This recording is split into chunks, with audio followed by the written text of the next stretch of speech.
Are the Rams unbeatable? Are they going to be the next 1972 Dolphins? Will they go 17-0 in the regular season and then run through the playoffs?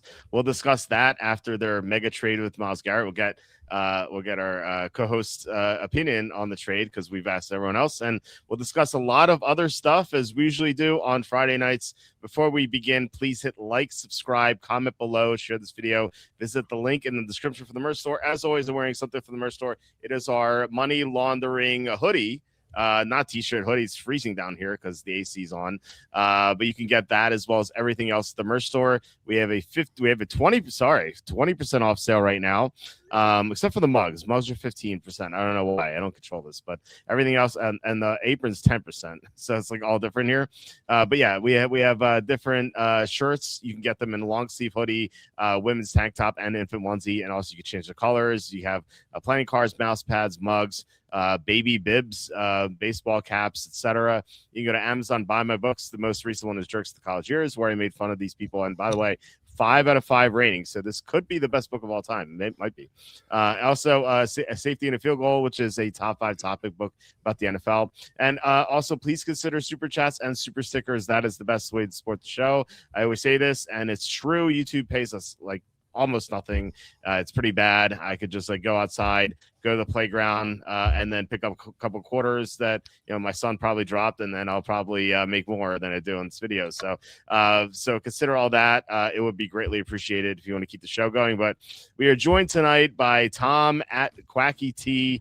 Tom, how's it going on this Friday evening? By the way, we are not at the same location again. We are not, in fact. And Walter, hello to you and hello to everyone out there in the Walter football family. Yeah, the in studio show was went off great, I thought, for considering you had no prep time since I just stuck up on you. But no, that I thought it was good. It was a good learning experience for both of us, I think, because it's so funny. I remember doing the show like the first few times with you when I was doing my daily picks on TikTok, and I had a lot of success. For those that didn't know that I did that, that was a few years ago. But I feel like back when I did the show initially, like you just had me like spot like guests jump in at first. But I was so like rigid and I didn't know. It's just so funny to see like how this has all developed despite us being friends for 22 years. And like we've always had plenty to talk about, to see like there's of course like a dynamic to doing this. And it's just so cool to see it get better. And that was just another way to just kind of broaden our horizons, to have that show in, live together. That it was a great experience, man. I loved it. Yeah, it was awesome. I didn't know how it'd work out with the camera and everything and like the one microphone, but I thought it went pretty well. And it was a surprise, as you said. And as you told me before we started recording tonight, like now you know where I am. The door's behind me. It's like, exactly. So that's going to be the glue that holds the show together going forward. I think that you know exactly where I am. I want to picture you because I know what your house looks like, but I couldn't picture it beforehand. Hey, man. Just wondering, but my house, the doors though. Like, where'd you think I was? Yeah, I know, but I had a different memory of it somehow. Okay. Because like the last time I saw it was different, I think. Well, a couple times ago, we didn't even go downstairs. So. Okay. Yeah, it makes sense. In 2022, yeah. Like when I came over on my birthday. We hung out on my birthday in 2022. Yeah. But I don't think we even went downstairs. No, we didn't. We hung out in your living room and we played Donkey Kong Country and watched baseball. Yeah. Tropical Freeze, Donkey Kong Country. Tropical yeah, exactly, exactly. Yeah, we watched one of the baseball bets you hit, which like you said, used to be on TikTok. You were unbeatable for a while, kind of like the Rams this year. Well, I'm interested to get into that here in just a little bit because I want to hear. I haven't heard what you thought.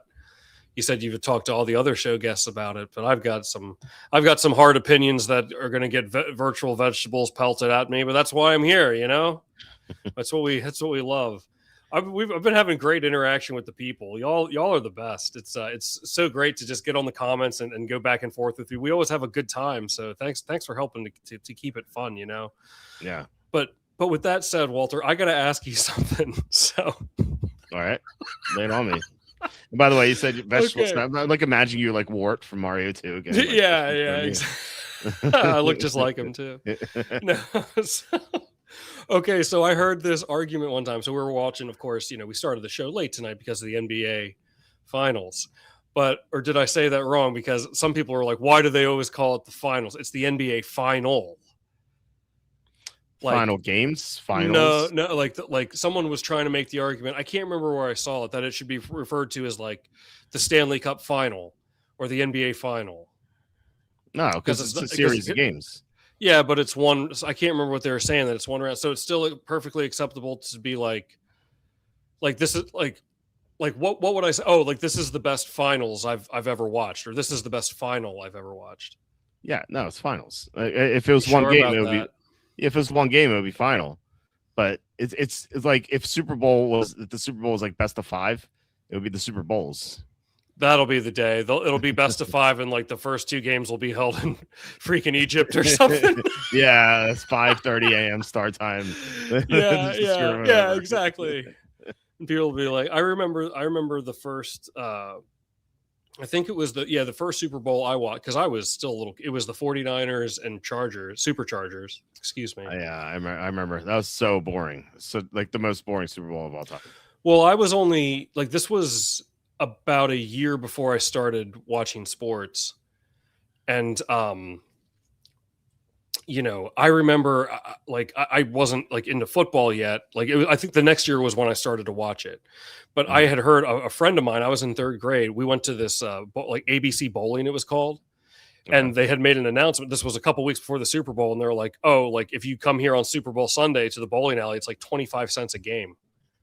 Or something like that, or like 50 cents a game. It was so cheap because like who's going to go to the bowling alley on Super Bowl Sunday?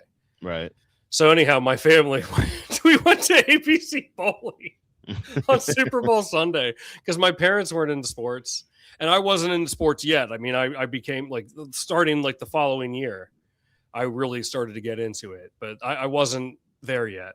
So we went bowling. We had a good time, but of course they had the game on at the bowling alley. So that was the first Super Bowl I ever watched. I can't remember why I brought that up. Oh no, because then I asked my dad. I was like, "When's game 2?" I knew enough about sports that I didn't realize. Like, yeah, he was like, "No." He's like, "It's just one game." At least that question is to your dad, because I feel like when you're a kid, you can do that with no embarrassment. But I brought this up before when I was getting the football for the first time, and I saw the schedule. I bought the newspaper to school for some reason. I saw the schedule and I saw BYE. I'm like, I would talk to my friend, I'm like, "Who's BYE?" He's like, "Bye." Brigham Young East. Yeah, right. Yeah, it was a college line. Exactly. Yeah, I should have known that. Okay, well, I'm gonna go back to saying finals again then. Yeah, if they turn into one game, then it's fine. NBA final, right? But would you fault me if I said, "Oh, this has been a great final"? Would you call me out? Weird. It would sound weird. Would you make me the subject of fun and ridicule? I'd kick you off the show. Hey man, I was just thinking, does anybody really care anymore about like people taking pictures on their vacation and stuff? Because like, I guess if you're not there, is it really that cool? It's like, oh, like I'm a girl over here, I'm taking pictures of me in Dubai. Like, are people still interested in that? Like, are they clicking like on that still? Because I think that's on the downswing. I don't think people care about that stuff that much anymore. No one ever cared about that. Okay. But it's like the difference between men and women. I've heard that, like, women, when they're on vacation and they see something cool, like the Grand Canyon or Mount Rushmore, they'll take pictures of them in it. Like with that, they'll take a selfie with them, like with the Grand Canyon or Mount Rushmore in the background. Whereas like if you're a guy and you're taking pictures, like, oh, cool, Mount Rushmore, you snap a picture of it without you in it. That's the difference between men and women taking pictures. Honestly, a lot of guys won't even take the picture because really it's like, oh, Mount Rushmore, I could just Google an image of it. Like I'm just looking at it right now, But on the rare occasions where it kind of makes sense, you're like, I don't know, like if you see like this crazy looking bird and you're in like the southern hemisphere, you see this like weird looking bird, like what is this? Like a guy would be like, oh, take a picture of it. But a girl will be like, "Oh my God, look at me and the bird!" Like they snap the selfie with them. That's what they do. If you're in the southern hemisphere, it's so like nondescript. I don't Like know where. the The snake southern forest somewhere. I hemisphere. don't know. I love that. I love the southern hemisphere. I don't think I've ever been. I've never been in the southern hemisphere actually. But when No, I am, I'll take pictures of those birds. the only time I've left the country is to go to Bermuda on my honeymoon, and Yeah. there were some. It was nice except for the tree frogs, and they made a lot of noise at night. It was so Oh my annoying. god. I couldn't sleep. That was before white noise machines, though. They Yeah, existed back then. I'd be fine, but like you just couldn't sleep because they make so much noise. It was ridiculous. yeah. I went to Spain 20 years ago. It was Yeah. a fun. It was a fun trip, but I don't want to. I think I've told you this. I don't want to. I don't want to fly over the ocean anymore. No. I don't feel good about it. I mean, look, there's a scenario like if I'm like married one day and my wife, or you know what I mean, is from I don't know, it's from somewhere in Europe. I don't know what what kind of you never know what situation you might find yourself in. Well, just make sure you marry a woman who doesn't want to travel across the ocean. So that narrows it down a good bit. Then, yeah, it is at least somewhat attractive, can cook at least a little bit, and doesn't fly across the ocean. It's not that I don't like traveling, but I don't like. I'm not. And I've been a lot of places actually, like more than your average bear. Like not internationally. I mean, I've been to Spain. I've been to a few. Like I've been on 3 cruises. They don't really count. I mean, Mexico. Like I went to because I did go snorkeling there. I was in 8th grade on that cruise, so I did get to experience a little bit. It was nice, but like. The other place, like I think I went to like Jamaica and like maybe Haiti or something on a cruise. But the spot that they drop you off at, like if you even get off the boat, it's like usually owned by the cruise line and it's like super commercialized. Like you don't really get an experience of that country. I would say. I mean, I guess I could still say I was there technically, but I didn't really experience it. But like I don't know. I've been to 36 of the 50 United States, which I think is probably a lot more. I didn't realize this, but like. I had a girlfriend once and she had only ever been to 2 states, Florida and Ohio. I thought that was pretty wild. That's very random. She had family there. But that's crazy to me, man. I've driven from Florida to Nevada and Nevada to Pennsylvania to Florida. Like I've been a lot of places. And I thought maybe like a lot of people travel. And I like road trips and that, but I always hated those things. I hated road trips. Really? Oh yeah. There's nothing I like less than being on the road, except for maybe being like in the wilderness, like in camping or something, or hiking. Oh, you're not a happy camper. No, I'm not either, man. And I'm not throwing any shade to anyone who likes to go camping or anything. I know, like I understand it's like something that's wildly popular, but it's just not for me. Yeah. It's just not for me. I don't want to roast marshmallows or put hot dogs on sticks and whatever and hold them over the fire. Like, I don't know. It's just like, I don't want to be outside. I don't want to be out where like a bear could get me or anything. It's like, there's just nothing enjoyable about it for me. But if that's something you enjoy, that's great. I'm not like, oh, you're lame if you like camping or something like that. You don't like sleeping on the ground with bugs crawling all over you. Yeah, no, not usually, but like, I'm telling you, but like, I'm not a huge like traveler. Like I have no like desire to like travel like abroad that much because I don't like flying over the ocean. I'm sure. And it's not because I'm anti, like I'd love to experience, I love experiencing different things and getting different perspectives and that sort of thing. So it's not that I'm just afraid. And because of that, like, I'm just not interested. Afraid of what though? I'm afraid that because you're fine flying over land. Yeah, I'm afraid if the plane crashed in the ocean, in the middle of the ocean, and I survived the crash. That's what I'm worried about. And then like there I am, like I'm out here floating in the middle of the water, and like I know something in the water is going to come here and end me. It's probably going to be a shark. But I don't know when or where or like from what angle, what it's going to feel like. It's just all of a sudden I have that's terrifying to me. But if you could guarantee that I would perish at impact, that'd be fine. I just don't want to survive that. I just don't want to be floating out in the water. So you're just afraid of sharks. Or what if it's one of those man o' wars slides by me and stings me to death, and then a whale, like I don't know, a whale comes by and eats me. I don't want to go out like that, man. I don't. What if you land on a deserted island and you become like Tom Hanks and you become friends with the volleyball? I ain't gonna make it. Well, that's part of the fear. I mean, I guess if that's, if I was able to get on land somewhere, that'd be fine. I would hope that they would send out like a rescue crew maybe to see. You know what I was thinking about is like the Titanic sinking. So it's like, okay, imagine like you survived, like you got on a lifeboat somehow. Mm-hmm. It's like, okay, cool, but like, what now? Like, we're not dead, but I'm not saying this in jest. It's like crazy to think about because you're like, oh, like you're on the lifeboat, that's good. Like it's 1912. I mean, how fast do you think they got like a rescue team out there? Not very fast. I mean, let me ask you this. Sorry. Do you think they waited over or under a day and a half? I would think over. I would think over too. But I mean, maybe not. Maybe there were shipping lanes then. I'm sure they put out an SOS of some kind before it went down, right? I mean, I'm not obviously well versed on this, but that would probably that would be really. I never put like much thought into this. We're way off, by the way. You could just Google this. Yeah. Like, I never like took the time to Google. Like, I'm thinking about it right now. How long? I know the answer now. Okay, what is it? 3 hours they waited. 3 hours? There was like a ship like right nearby, and they. Oh wow! Okay. Well, look. Okay. Well, that really.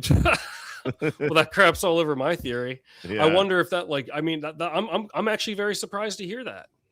Yeah. I mean, I expected like a 2 days or something. Well, that's awesome. I mean, still like that would still be so like. That must be so like incredibly haunting.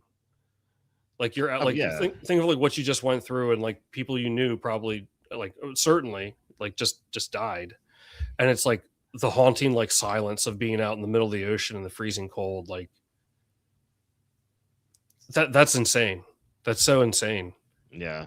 So, on the upside though, if you do survive, you get to become an old woman and you get to throw away $1 million locket into the ocean. One time I saw a meme and it was like I don't know, like a Reddit thread or something, and it was like around 2012 because the Titanic sank in 1912, and someone posted like, wow, like I can't believe it's been 100 years since the Titanic sank.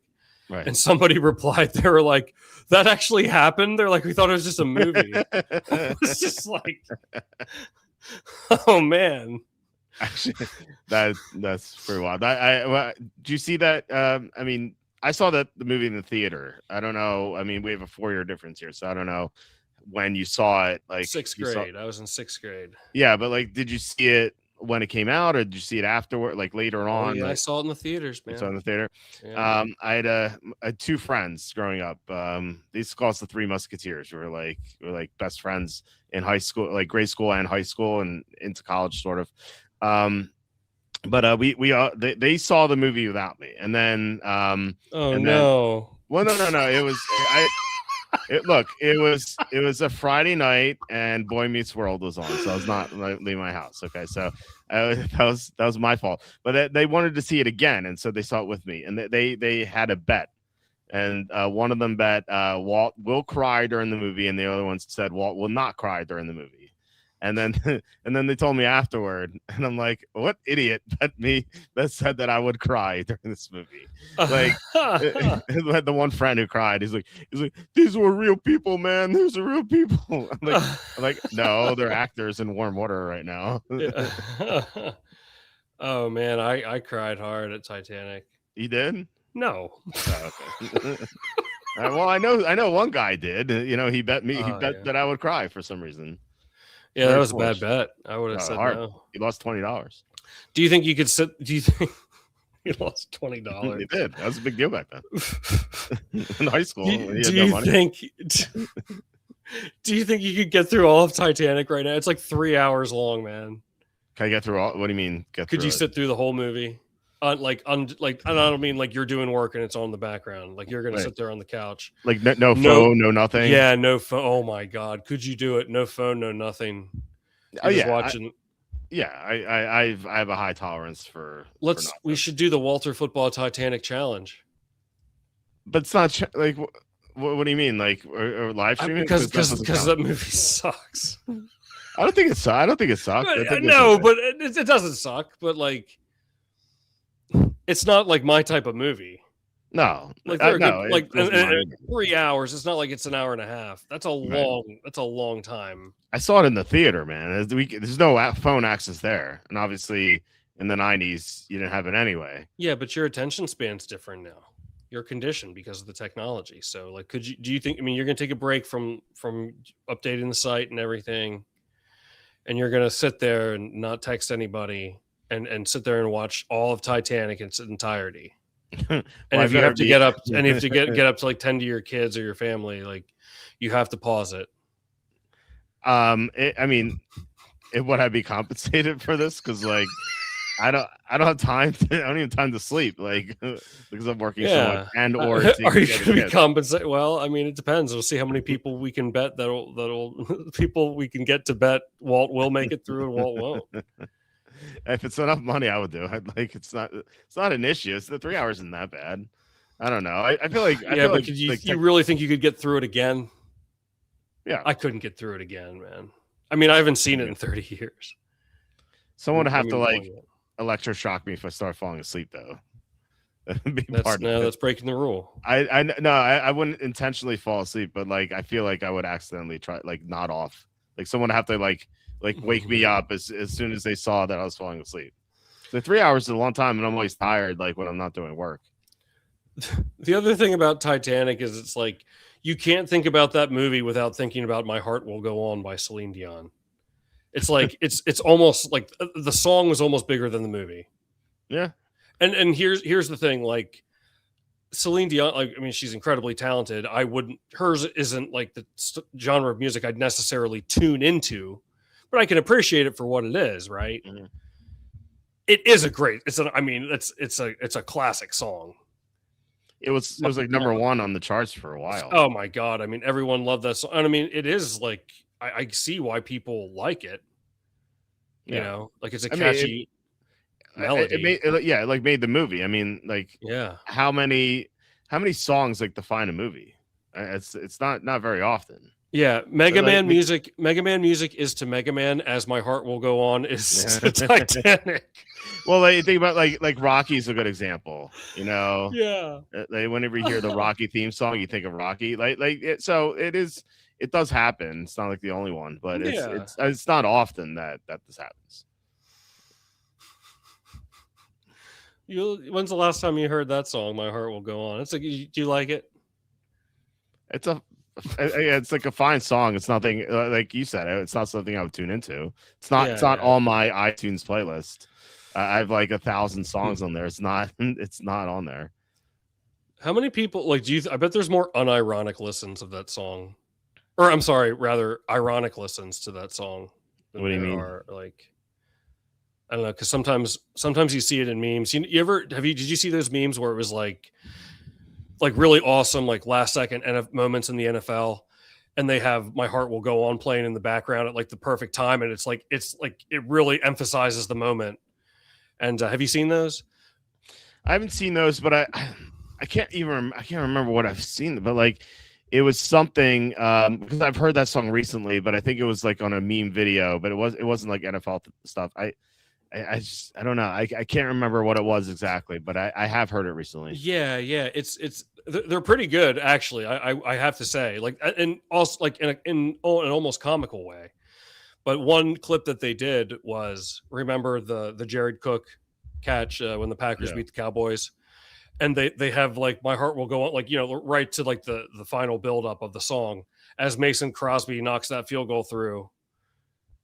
You're here, there's nothing, you know, and it's like this dramatic moment, and you know that moment that I love with McCarthy and Rodgers. Remember, like they're grabbing each other and they're like, "Oh my God!" Like we did it, and it was like a cool moment to see because they didn't really like each other, but in that moment, like they were able to put all that aside. Like as a Packers fan, that was such a cool thing, and I thought it was like even like more cool with that, like the My Heart Will Go On and playing in the background. It was a well made video, man. Oh, this is where I heard it. I don't know if you can hear the audio. This is the commercial. Can you hear the audio? No, I can't hear the audio. Okay, well, it's Or now they're singing here. There's nothing I fear. Oh, this is a This great is rendition. yeah. This is look. I used to be in the choir in 4th grade, so Nice. Semi-professional. No, Wow. that's where I heard it. That's where I heard it. Oh, okay. That's something to, but like in that same spirit, sort of Yeah. situation. So yeah, that's I do like I said, I do remember hearing it recently, and that was it. Thoughts on Jermod McCoy, defensive rookie? They're 62. Is he going to play this year? Coming up the like he fell to the 4th round because they didn't think he'd be able to play. Like he has degenerative knees, so I don't know. if you hear any positive news, like maybe take a shot at it. But it's usually tough for cornerbacks to win. I mean, they've done it before, but they don't. It's kind of weird because like if a corner is awesome and allowing nothing, then teams are not going to throw at him, and then he's not going to catch interceptions. And so you don't get a lot of interceptions. You're probably not winning defensive rookie of the year. So that I personally wouldn't do it, but if you hear any positive news on it, then I think it's fine. Imagine first game, McCoy goes for 2 pick sixes, right, and you're like, oh no, and Stone Papa Smurf is like, damn. Every week he's like, hey, I have the 60-1. We should have hedged it with. Yeah, and then like the next week he gets another one, and you're like, oh, dude. Well, at least it made someone rich. Yeah, there you go. Yeah, man. So that's how I feel about. I mean, how did we get here from there? We're talking about traveling. Well, like when people, we're talking about the Titanic sinking, and I was going to ask you. It's like, you're afraid to fly over the ocean because you might crash and the shark could eat you, but you're fine taking cruises. But like, what if your boat crashes like the Titanic and then the shark eats you? Same thing. Okay, but that I didn't have that fear back then. I haven't been on a cruise since 2011. Oh, okay. I wouldn't go on one now. I wouldn't go on one either. It just feels like so claustrophobic. Like you can't leave. Yeah. That's like a big thing for me. Also, the people who went on it right when COVID started. I'm sure they regret it. Oh my God, yeah. You imagine like being on a boat and stuck there. Like you're worried about sharks. Like what if there's like this virus on the ship and like you're not allowed to leave? Like that would be horrifying. Oh yeah, or the Poop Cruise documentary. Did you see that one on Netflix? That would be really horrible. Yeah. But like I didn't see the documentary, but I heard about it. It's a good watch. I mean, it was a pretty wild experience. I recommend it. But like when I went on one, I went on one when I was a kid in 1999. I was in 8th grade. And then I went on one when I was like 23. About 23 in 2009, and then another one 2 years later. So and that was back in my drinking days too. So like I was drinking a lot. That's all I was doing pretty much on the ship, and then just like going to whatever. But like, what would I do on there now? Like, I don't know. Like, it's just like I'm not really a pool. I know you're a pool person. Maybe you would enjoy a cruise. And I'm going to get you a gift certificate to Royal Caribbean. This don't want one. I'm going to get that for you this Labor Day as your Labor Day. And when it gets stuck on the Poop Cruise Part 2, yeah, you'll hear about it forever. And then you'll really be kicked off the show. I'll have to run the show while you're stuck on the cruise. Right. You'll take over. I'll be like, well, I think Walt would probably like Denver here. I disagree with Walt. Could you imagine? Walt likes the Broncos. I disagree. Oh man, no. Could you imagine somehow like you had contact, but only to me? So you would like, I jumped in and I'm like, I'm getting the feed here from Walter. It's like, oh, he says fade Seattle this week. I have no access to like the internet. Yeah, for some reason it can only connect to me. I know. I love Seattle this week. I think Darnold's gonna have a big game. Like, Walt, Darnold's been out for 3 weeks. Yeah, I'd be scared now, man. I don't want to go on what if something, oh my God, like what if something crazy happened? The ship did start sinking. You're right. That would be even worse. I wouldn't go on another one. No, I've never been on one. I have no interest on Yeah. ever being on one. I don't know. I like my vacations to Las Vegas or the shore, where like you can leave anytime you want. You're never gonna be trapped there. Mhm. It's like it's not like a death vessel. But you did mention a documentary, and I don't know. I was gonna ask you if you saw the documentary on Netflix. That's like it's one of the top 10 most viewed shows right now. It's the one where the teenage girl, crashes the car and she kills her two friends. My buddy was just telling me about this. It's called The Crash, right? Yeah, yeah. Yeah, I don't have Netflix right now because I'm boycotting streaming services until my Disney ESPN cancels on June 23rd, well after the finals are done. Okay. And then what? I don't know. I was looking on Amazon for a DVD player today. I'm dead serious. I'm serious about this. What about Blu-ray? Well, yeah. Wait. It wouldn't play. So I guess a Blu-ray will play a DVD, but not the other way around, right? I think so. Why don't you just get like a PS4? Oh, Like okay. a used PS4. That's because you could play Blu-ray DVD on that. Okay, I guess that's true too. Yeah. I just, but what if I wish I could get I was looking for a Blu-ray VHS all in one because I got some VHSs here I'd like to maybe watch. Really? Yeah, I've got the Flintstones. I'm looking. I see it over there on my shelf. I just watched the Flintstones like a couple weeks ago with John Goodman as Fred Flintstone. Oh, I thought you meant the cartoon. Yeah, I saw that in the theater. Me too. Nice. Halle Berry. Yeah, it's Oh yeah, she's the Fred's wife, right? Not and was Rosie? No. No, you dolt. You don't know your Flintstones? Come on. It was she was Fred's wife. She played the assistant. No, she played the assistant. Elizabeth Perkins played Wilma. Oh, okay. Oh, okay. Man, I thought your Flintstones knowledge would be a little bit better. Was Rosie O'Donnell the yeah, and Rick Moranis was Barney. Okay, yeah. Not that I knew. I didn't know. I don't know actors. Come on, man. Who do you think? I'm just messing with you. I'm just messing around with you. Oh, so Haber was the wife. Okay. No, she wasn't the wife. She was. Thought you were messing with me. No, she was in it. She played the assistant. Okay. It's one of those like I don't know. I find it like delightfully stupid. I enjoyed it. I watch it right now. You want to watch the Flintstones next time I come over? Fine. When's that gonna be? It's well no, it is pretty good. Oh, and Kyle MacLachlan's in it from Twin Peaks.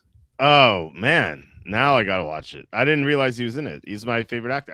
I have. Oh wow! How the what'd you say? The tables really turned there. The turntables have turned. Yeah, the turntables have turned. I have a signed Kyle MacLachlan photo that I have framed, and I haven't put it up, but I have it, and it's like sitting there, like on the ground over there. He plays the main antagonist. He's a good, and his range is so great. Like he's so. You never watched Twin Peaks, right? I only saw like the first episode. I should continue it, but I'm boycotting streaming services as I mentioned. He is I guess not really spoiler, I guess, but he plays multiple roles in season 3. He plays both the protagonist and the antagonist. And he's perfect in both. Like he actually he has 3 roles in season 3. He plays the protagonist who's brain dead. He plays the protagonist who's after brain dead and regains his mind, and he also plays the main antagonist. And he's so radically different in all 3 roles. He's awesome, man. And then it's just like after I saw my wife watching Desperate Housewives a couple years ago, and then I watched season 3 of this. It's kind of like the same area. In Desperate Housewives, he's just he's the husband of one of the wives, and he's just a normal guy. He's like this like clean cut FBI agent. He's this brain dead person. He's this normal his normal husband, and he's a deranged lunatic. Like this guy's brain just all over the place. Yeah, I know. I should watch Twin Peaks. It's my favorite show, except for Lost. Yeah, I knew that you were a huge fan of it. I really like Kyle MacLachlan in Portlandia. He plays the mayor of Portland. I never saw that. Oh, Portland. Yeah, it's if you like absurdist humor, it's a good show. Not, I don't think all their skits are funny, but they basically like just make like they take everything hipster and just like make fun of it, like magnify it to like the nth degree. It's really funny. Yeah. Saw some of it. There's an episode called Doug Becomes a Feminist, and he goes to like these male feminist meet. It's a really funny show, Portlandia. Okay. Yeah, I highly recommend. There are some episodes that are killer, but anyhow, you know. So you didn't see Crash? Was what like? No, sorry, no. To go back 5 minutes. Where do I bring up the Flintstones after Crash? I've lost my mind. I don't know. I'm going to get kicked off the show after this. I think. Yeah, it's because you said you don't have a streaming service, but you have VHS, and you wanted to watch the Flintstones on VHS. That's like that's how we got there. Yeah, tell me more about Crash, because I am maybe I'll steal somebody's Netflix login to watch it. Well, I was going to ask your opinion on like if you thought the girl was guilty of it or not.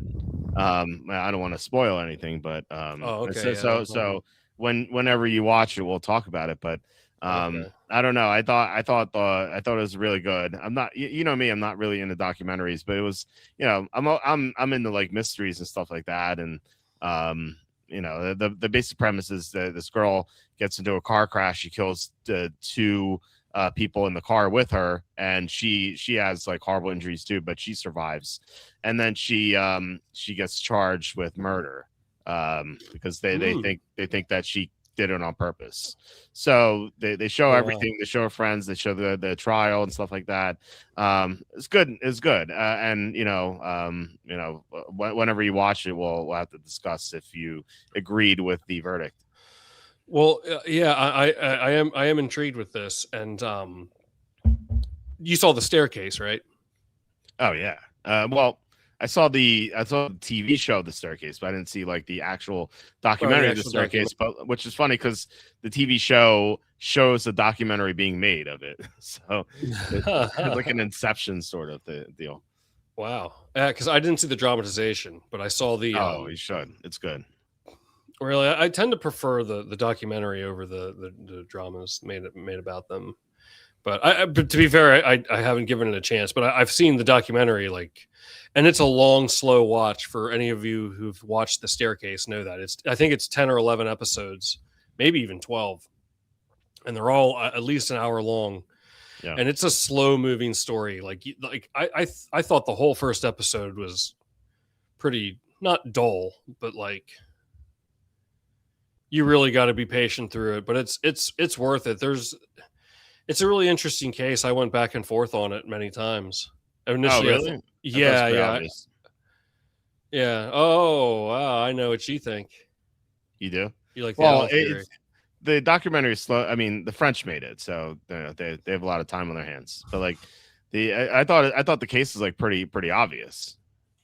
You don't think so? What do you think happened? Okay, well, there's more to it because I initially thought not guilty. Okay, yeah, right, but like, who killed her? Who killed the wife? Well, I don't know. I mean, I do think something happened, but there's too many inconsistencies for me. And first of all, that's a very corrupt DA's office. That's I mean, they all are. Oh but, yeah, but that's the same. But this was before. Remember the Duke Lacrosse? These are the same people. Yeah. Roger or Mike Nifong. Yes. Same guy. So this is a corrupt, and that's why Michael Peterson got out, because that blood spatter expert. Remember, because like this is the part that doesn't make sense to me. Right. Going like that, and like when you lift it up, there would have been splatter. To me, you know, I mean, I'm no expert. Who am I? But like, there should have been something on the ceiling. Well, the blood was on the front door. It's on the side of the front door. How'd that get there? I don't remember about the door. I'm just saying because they said at the bottom of the stairs he was like hitting her repeatedly because there were multiple hits there. But like if he did that, like he wouldn't go as they demonstrated. You wouldn't hit it and then slowly like lift it up, you'd be like, boom, boom. Like there's no way you wouldn't get like some level splatter on the wall in front of you or up top. Yeah. And that ended up being what got Peterson out, because that expert, Yeah. they found out that he messed with, I can't remember, he messed with evidence or something, but he said he did like 500 of those, but he only did like 30 or something. I think it was something more than that. It was some sort of, I don't know. He was something. There's an untruth about it. So it got all these cases thrown out. So that's why Michael Peterson is out. But that part never made sense to me. I thought that the Peterson's attorney did fine until like, why they said they found the blow poke at the end. It's like, I think that hurt them. Yeah. Like, yeah. And hey, we found the murder weapon. Wait, it's just like, maybe we should not reveal that. Yeah. How'd they miss the murder weapon too? It was in the house. It was in the garage, right? Incompetency lives everywhere, man. It's crazy. Like they searched the house, they couldn't find it, and then they like the well, it's either a matter of it's either a matter of incompetency or they were hiding it. Yeah, maybe they'd hit it.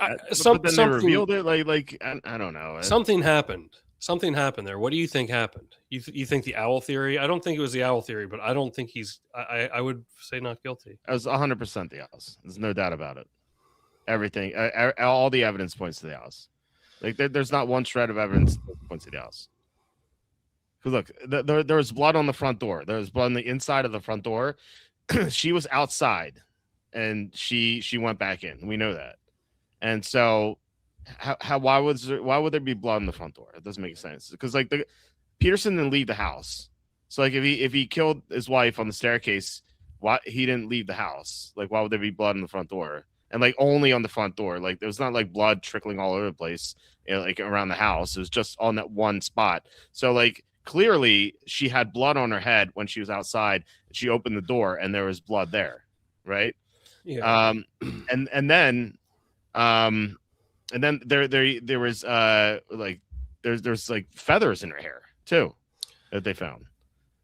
Yeah, Also, there were like abrasions in her head, but there was not skull fractures. It's like the only way that would happen is if like she's attacked by a bird, like in this scenario. And I don't know.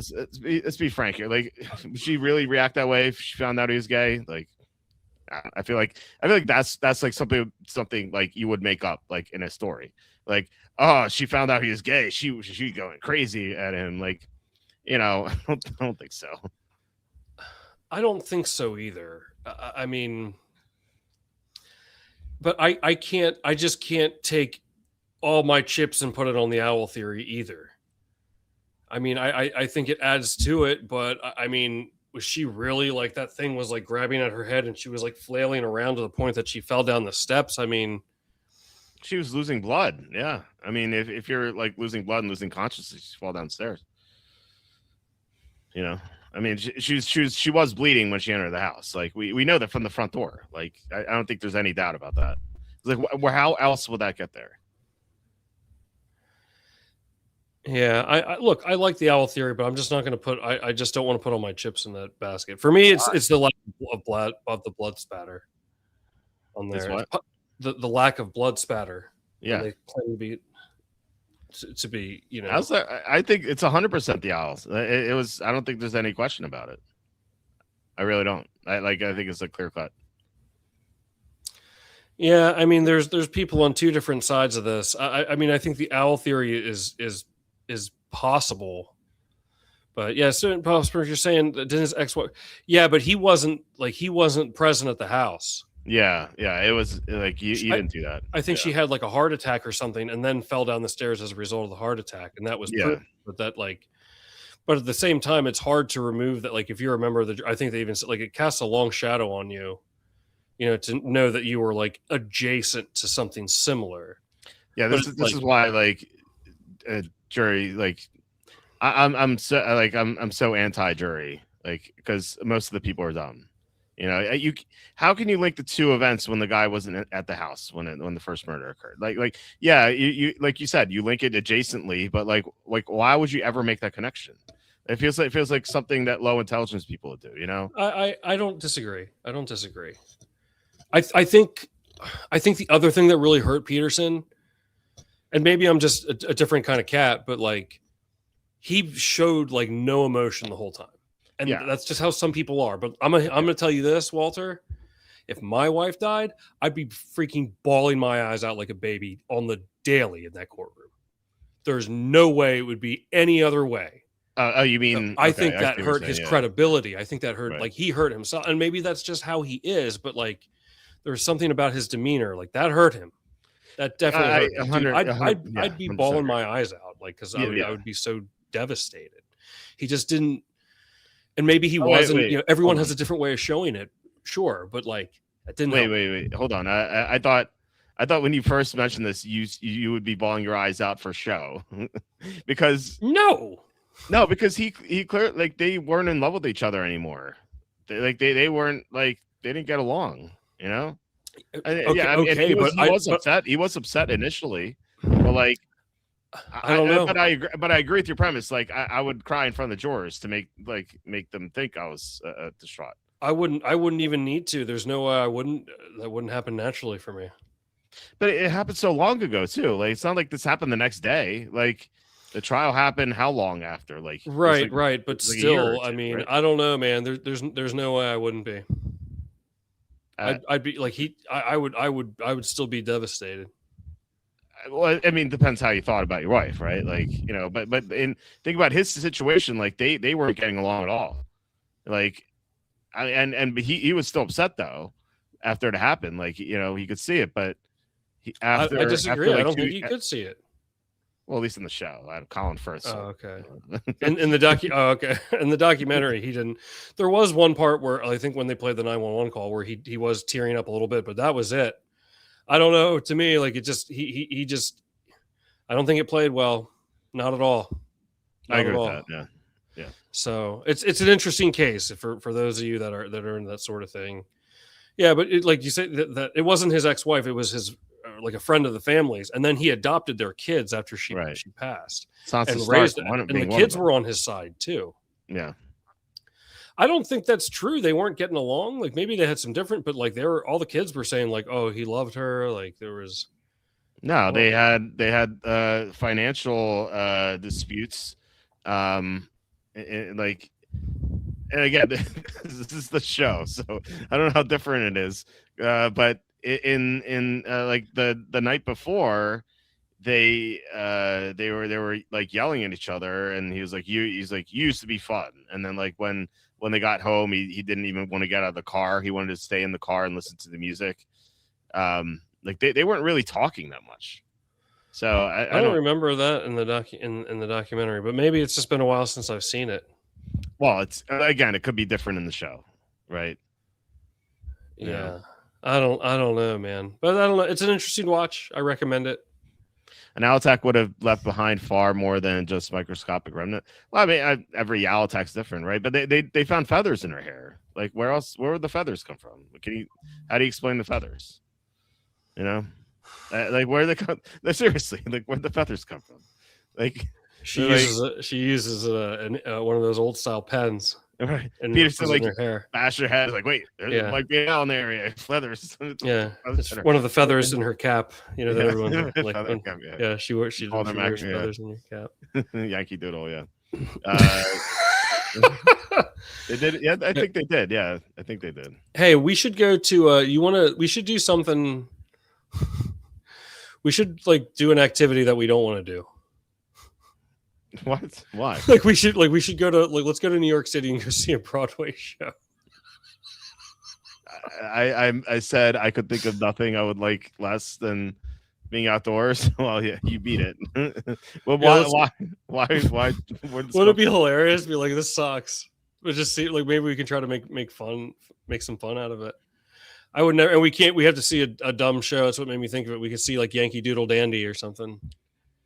We'll like post on like Twitter. Is that even playing Broadway? Did you look this up? I don't know, dude. I'm not going there. No, I've Would never you been rather? to New York. I've never been to New York, and I have no aspirations to do so anytime soon. I've only been there twice. I went there once pre 9/11, Yeah. and then I was telling you about that zero. when I was at your house. When I went up to the Statue of Liberty. Oh yeah. You were and then you are Yeah, screwed along. Yeah. yeah. I went. It was either 99 or 2000, and then I went like 5 years ago, 21. I was up there. Yeah. Wasn't my brother, but I don't want to go there. No, I don't want to go. There's too many people. I don't want to go anywhere where there's too many people. Yeah, I don't even like downtown Philly. Like, why would I like downtown New York? My friend once said, "Do you know the difference between a New Yorker and a Philadelphian?" What? And the answer is Philadelphians know their city sucks. They found microscopic feather fragments. Yeah, I knew it was something feather, but like, where'd they come from? Where these feather fragments come from? Like, you can scan my scalp. You're not going to find feather fragments. Like where'd they come from? You might find some in mine. Yeah, I like to pet the birds when I see them and stuff. That's right. Yeah. Yeah, I foster some local vultures. Yeah. So I mean, I might have some fragment. Maybe she was an ornithologist by trade. What if Peterson Yeah, right. What if Peterson just had all this planned out? Is like, I'm going to kill my wife, but I'm going to make sure that she fosters vultures. So we'll find feather fragments in her hair, and they'll say that my crazy neighbor will say it's out there. Can you imagine convoluted, disturbing that? That would. Hey, you want to know something? I back in like 2019 and 2020, I worked a part-time job at a Publix grocery store. Yeah, and I was a cashier. I just worked there one day a week. It was fun because I just wanted to, it was like just a second job, and I got to talk to everybody that came through the line. I thought that was fun. But you know how they always have one thing. Because I used to work Sunday mornings, and I would I would always like start my morning shift and like look in there. I always like to see what the tabloids said. Okay. You know what I'm talking about, like the Sun Times or whatever, and it's always like some. Aliens found or whatever. It's Matt Damon, a three-eyed monster in disguise. Yeah, something, all sorts of nonsense. Yeah, but there was it said Jean Benet's killer found. Okay, and I was just like, oh, okay, and then these two girls came through my line, and I saw like as I was ringing their stuff up, one girl was like looking at it. I could see like. She was looking right in that direction, and she goes, "Oh my God, did they really find the killer?" And I looked at her, I was like, "No, come on! You think if they found JonBenet Ramsey's killer, that would be the first place you heard about it on the tabloids?" Well, if she's a Men in Black connoisseur, that's okay. True. I guess that's the real news. What do I know? I guess I shouldn't be so judgmental. Yeah. Yeah, that's Jeez, the real news. But because the real news is fake news. All the real news you can't believe. So maybe you should believe the fake news. I can't remember who it was or what it was saying, like all these negative things about like, oh, like she did this and like she did that. And then like the one that said like hunted animals for food. And I was like, yeah, a lot of people do that. I know. Why is that something? Hunted it, yeah. Like that's so it goes. Wow, it's never happened before. Yeah, like that's so. That's very unbelievable. I can't believe she would do such a thing. Yeah, I was all the things. Yeah, I was talking about the finals, man. I'll tell you what. If I was on the Spurs, I could have won. I could have won that game for him tonight with my idea of the designated free throw shooter. If I was the designated free throw shooter on the Spurs tonight, they would have won the game for a couple, like for Wemby. Yeah, he missed 3, right? He's 5'8".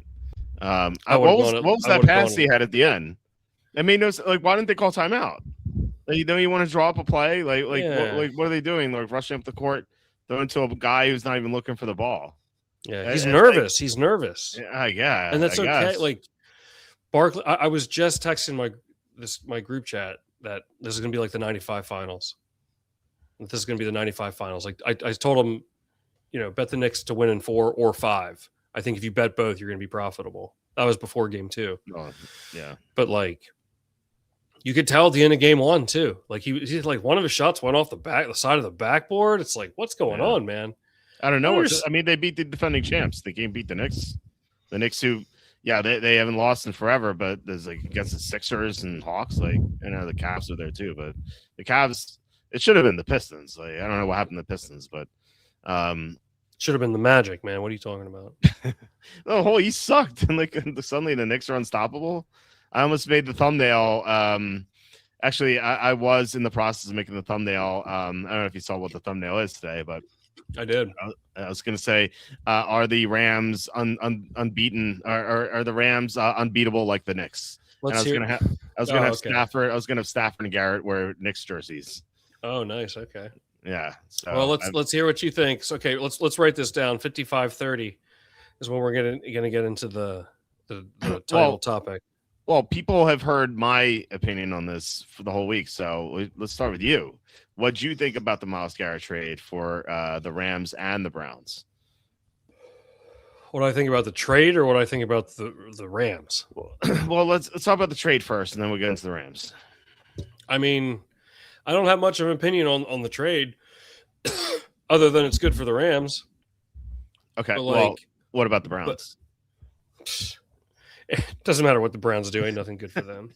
It's exactly what Kenny said. Like I was, Kenny gave his opinion on the Rams, and I was talking about the Browns. And Kenny's like, well, like, what does it matter? The Browns are never going to win anyway. Yeah, I mean, well, no, but I mean, it's like, how did it work out for the Browns? Well, it ain't the reigning defensive player of the year that they just gave away, so it's not that. So it's, that's all I have to say about that. But I'm telling you right now, did someone come on this show and say they think they're going to be the next 1972 Dolphins? I'm telling you, this team's going to go 11-6, man. Wow. I don't want to hear it. Look, could they win 13, 14 games more than that even? Sure. All it's going to take is one hit. Stafford, God forbid this happens, Stafford, he's been battling back problems for a little bit. Mm-hmm. One bad hit. And then we're going to see Ty Simpson. And then next thing you know, Puka Nacua is making fun of Jewish people again, and he gets suspended or something. I mean, he also bit people too. Maybe. Yeah, he bit, or wasn't he in I hope he's. I think he came out. He went to rehab for something. It sounds like he's doing better now. Yeah. So I hope he has a recovery from whatever that was, of course. But there's just too much. Like one injury, and like this team is.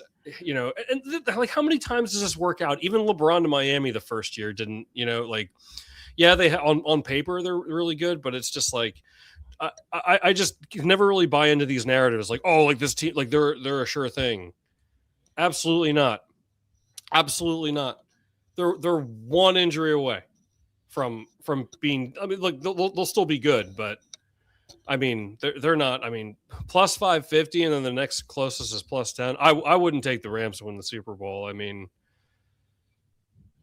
I don't know. Like, I just think Stafford's too vulnerable with the injuries he's had, and like, I mean, do you trust Ty Simpson? I mean, you thought that was not a good pick, right? Well, let's wait and see if Simpson's even the backup, because McVay even said Stetson Bennett might be the number 2. So. Ooh. It could be Stetson Bennett time. We'll see. I don't know. The thing here is, like, of course, like any team's beatable in the NFL. It's one game, like in the playoffs, not like best of 7. Even if it were, I mean, you're right about the injuries. Stafford goes down. If Garrett goes down, Puka Nacua goes to Cannibals Anonymous. Like, like all this stuff could happen to the Rams. But here's the thing. I wrote up the season preview for the Rams already. And I haven't published it yet because I like to have everything written up before I publish, because like in my mind, like what if I publish for one team and then like I get to another team and I do their schedule and I'm like, oh man, this team's better, so that they like readjust, and so I'd like to have everything done before I do that. So I wrote up the Rams before the trade happened, and I had them at 14-3 before the trade. So right, and so I'm like readjusting. I'm like, okay, I have them beating this team now. Is it 15-2? I mean, the Lions went 15-2 a couple years ago. I think this Rams team's better than that Lions team. And then and I right now it's between 15-2, 16-1 for me, just based on the 14-3 I had for the Rams before. Now I might stick with 14-3. I might just go 15-2, but they have the MVP. They have the best defensive player in football. They have a great offensive line. They have great receivers, really good number 2, and a bunch of tight ends that McVay loves to use. And their defense was already good last year. Wasn't great, but it was good. And now you add the best defensive player in the NFL to it, and they had one of the best coaches in the NFL.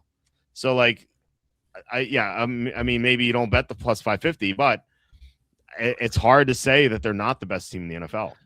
I'm not saying they're not. And I mean, look, you can make the argument against me that any team is one injury away from, I guess on some level from not, and of course, but like, I just think with the back problems that Stafford has had, like it's coming off the year that he did have, like it's probably going to be, I mean, and as he gets another year older, like that's going to be hard to replicate, you would think. Yeah. And I mean, with injury, the back problems he's had, if he takes one bad hit, and now like I think they'll still be good, but like, I don't know. My message is that it's just, I never look at like these big blockbuster trades and think like, oh, for sure now. And in fact, it makes me like that team to not win it. So I don't know. I guess that's just the contrarian in me. So that's like the driving force, but behind it more than anything, they're probably going to be awesome, But I don't have enough confidence that, are they all gonna? I don't know. I just it just makes me hesitant. I'm just never gonna be one to be like, oh, like they got this player, they're gonna be great. Yeah, I mean, but they're already great. They're all right. They were. No, I know. they were one muffed punt away from winning the Super Bowl last year. I mean, I assume they would handle the Patriots like the Seahawks did. And like if the guy didn't muff the punt, and of course, I mean, obviously, if so many other things happen, so like whatever. But like, if that muff punt didn't happen, there's a decent chance the Rams win, and the Rams beat them in the first matchup. They almost beat them. They had a huge lead in the second matchup, and then Seattle won via miracle, basically, like that bad call in the 2-point conversion, the punt return touchdown, the plays in overtime, like that game really could have gone either way. Like all three of those matchups really could have gone either way. So they were the two best teams in the NFL last year, and now the Rams are better. The Seahawks lost a couple players, Kenneth Walker, Tariq Woolen. So you would think that they are the best team. They have a tougher schedule though. Like they don't play the NFC South this year, which once again remind everyone that the two participants and the two MVP finalists were they all played the NFC South. So if you want to think about teams to win the Super Bowl this year or MVP, look at the teams that are playing the NFC South this year, which would be the two North divisions and technically the NFC South teams because they play each other. Yeah. And look, to be clear, I'm not hating on the Rams. I think it's very likely they're going to be great, but I just don't buy into like, I don't know. I just feel like these big moves like never really quite get you there. I guess the Celtics. But I think they're already there though. Like you brought up Miami when, LeBron goes there. It's like not 3, not 4, not 5. Like they hadn't won. They weren't already great. Like this Rams team was already there. They were inches away from winning the whole thing last year. Yeah, but this was also, and I'm not disagreeing. They were one of the best teams in the league. But last year was a year that, like, was anybody good last year? I think the Rams were legitimately really good, and the Seahawks in the second half of the season I thought too. When they went into Washington, demolished the Redskins, like I thought that was like pretty eye opening. And the way they handled the way the Seahawks handled their other two playoff games, like the Niners game was not even close. It was like not on the same level. It was like it's like professional team playing against college, and then they completely dismantled the Patriots offense in the Super Bowl too. What I'm saying is, I think they'll be good, but I think they're still vulnerable. And, and they're not going 17-0. That's what I say. All right. Well, we'll check back in January. Not that anyone's putting any stock in any of my opinions here. I'm just here to make people laugh. So I put stock in your opinions. Oh, really? Yeah. Not on stuff like this, but when it comes to maybe are there certain times like when I give you a pick, you're like, oh, like you're like nice. Because usually they're good. You trust my opinion a lot of times. Of course. Wow. I didn't even graduate from handicapping school. Did you know that? And you trust my opinion? You have a fake diploma? A forged one, yeah. The Y2K picks, man. I haven't had a Y2K pick. Have they ever lost? Yeah, the Y2K pick has never lost. I almost took the Colts as a Y2K last year in the Battle of the Horses. Yeah, that was a tight one though. They got lucky, but that was a good pick. Doesn't matter. We came away with the W. Yeah. I actually turned the game off. You did. Yeah, and then I was like, wait a second. Then I happened to turn it back on. There we go. That was last year's Battle of the Horses hat. Battle of the Horses, man. You saw this hat on my desk too. I'm like, here's the hat. Yeah. On my desk. We're not going to have one this year, unfortunately. No, we're not. Well, we'll never say never. It could be playoff. Oh my god! Matchup. Imagine they meet in the AFC Championship game. I'll flip. That would be epic. That would be absolutely epic. I will freaking flip, man. Drew says, the Rams may be unbeatable, but you know who is? The New York Knicks. Yeah, the Knicks are not losing. I don't think. I think I still bet the Spurs first half, but I think the Knicks will. And it lost today. It looked like it was definitely going to win, and then of course it didn't. But what are you going to do? Should you tell the people that you have a Spurs ticket, or is that I've said it many times. Oh, okay. Yeah, so I was Spurs 70-1 ticket, which I hedged. If the Knicks win, I will win about $700. Which I should have hedged more, especially given that like DraftKings gave me $300 for free because it was $300 in tickets. So like I had to bet it. It was like I couldn't withdraw it. I was so shocked they did this. They gave me, and I'll say it again because like it was really cool of DraftKings to do this. I bet first round leader at the golf tournament last week, and there was a 6-man dead heat, which like was really frustrating. So like the guy I bet, even though I bet him, like even though he won is one of the 6, like I lost money on it because the money line wasn't high enough. So I lost money on it. And then DraftKings sends me this email Monday. They're like, here's a make good bet compensating you for your losses from the dead heat. I'm like, whoa. Like, oh, wow. That's crazy. And yeah, it wasn't like $25 or anything. It was $300. Like, whoa. Holy cow. Yeah, wow. I know. Like good on DraftKings, right? So I put everything on the Knicks to win the finals, and then I put a little bit more as well. They were plus 160. So I think I ended up betting 500 to win 700, something like that, like whatever it was. Like I will win about 700. So I should have done it more. And Andy yelled at me a little bit. They didn't really yell at me, but like on Wednesday, Andy, because Andy's like, well, what you did was fine, I guess. I would have bet a little bit more, but then like, oh, Andy, I had a free bet, and he's like, oh, you should have done more. So, and he's right. He was absolutely right. I do regret it. And like right now, do you want to guess what the series price is right now for the Knicks to win? All I know is that Andy was pissed. What is it now? Like minus 200 or something? I wish. It's minus 450. Oh, wow. I know. I might as well I'm thinking about just betting like 450 to win 100. It's like the worst thing ever, but I don't know. If it's 4-0, like at least I get $100 more. I don't know. I should ask. I've been asking ChatGPT what to do with my hedges, and actually said I should bet 1,000 on the Knicks. I didn't listen to it because you bet 5,000 on the 70-1, right? Yeah, right. It's 50, not 5,000. Which I'm still kicking myself for not doing more, but no, I wish it was 5,000. Like the dumb parlay prince guy who bet 2,500 on the 4-man. parlay, the 4-leg parlay, where he won $1.7 million. It's like kind of weird to call him dumb, but like, how do you bet $2,500 on a 4-leg parlay? It seems I don't even buy that. I don't even know if it's real. I have my doubts that it's real. You saw that, right? Yeah, I saw it. I don't think it's real. I don't think he won. I don't think he really won. I think it was like a plant by DraftKings. I'm here. I'm like praising DraftKings. I think this was made up by DraftKings. I think it was a promotional thing.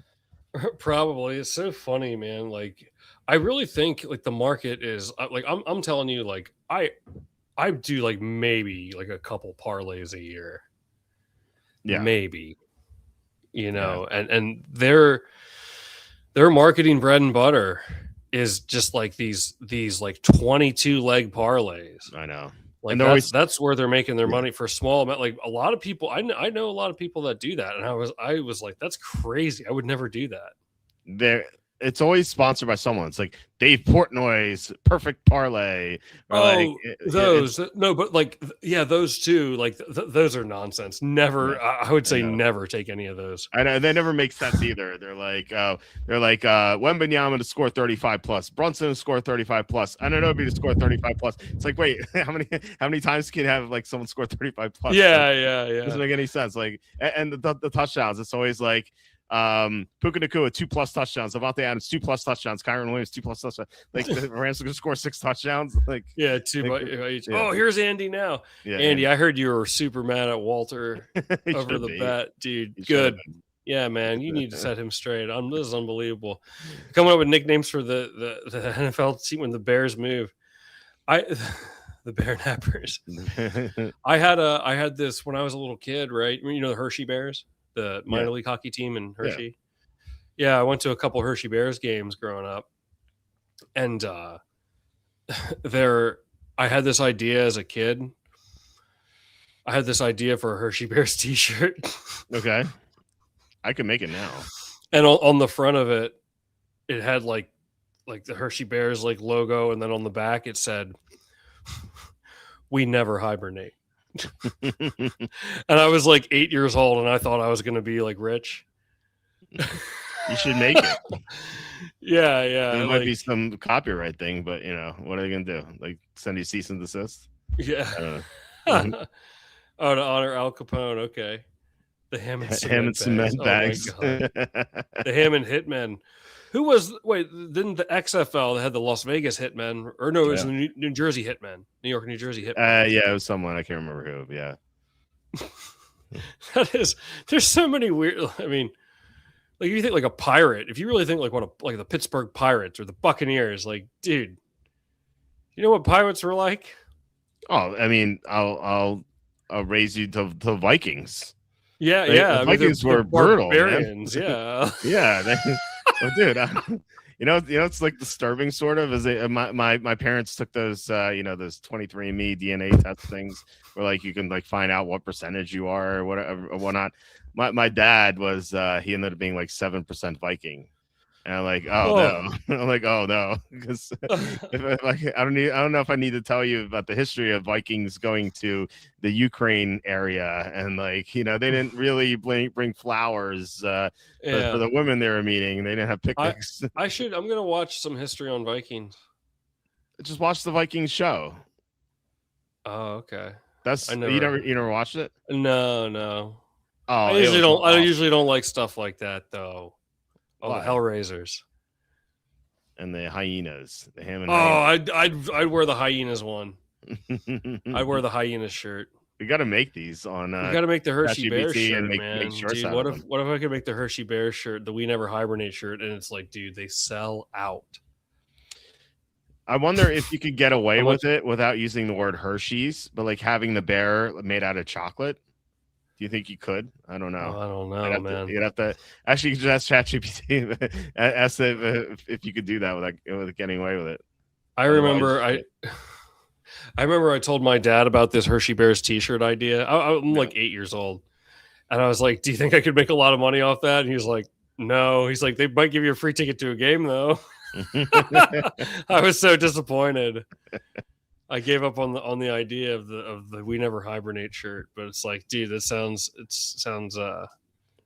Hershey's exactly. Yeah. Well, everyone has those great ideas when you're a kid. Like you have lemonade, and I was like, what happened? What would it be like if you made a drink with lemon and lime in it? I was like, that's Sprite. It's been done before.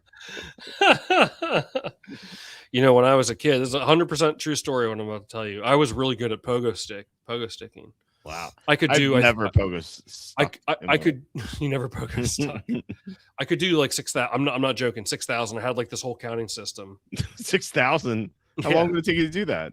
I can't remember, but I had like this whole counting system. I was really good at it. I'm in like 3rd grade, by the way. Yeah. And I used to write it down on a piece of paper and I would hang it on the fridge. So like I would keep track of like my new, because I would hit like 3,000 and it's like eventually like I would just get like a bad bounce and like I'd fall off or whatever. But like I could do it, I don't know, one-handed, and like I just had like this counting system so like I could keep track of the numbers like while like you're counting while you're pogoing. But yeah, I could do like 6,000 and I was like, I'm gonna set the world record. I'm 3rd grade. So I'm like 8 years old doing this. Yeah. This was right around the same time as the we never hibernate idea. Wow. So, you had a lot of great ideas back then. Yeah. So I went to the library, 100% true story. I went to the library and I found like a Guinness Book of World Records. Yeah. And I looked up pogo stick, and some Brody pogo stick for like 25 hours straight. I just looked it up. It's 11 and a half hours. I swear I read it was like 25. Well, I mean, Google doesn't lie. So they said the record is 115,170.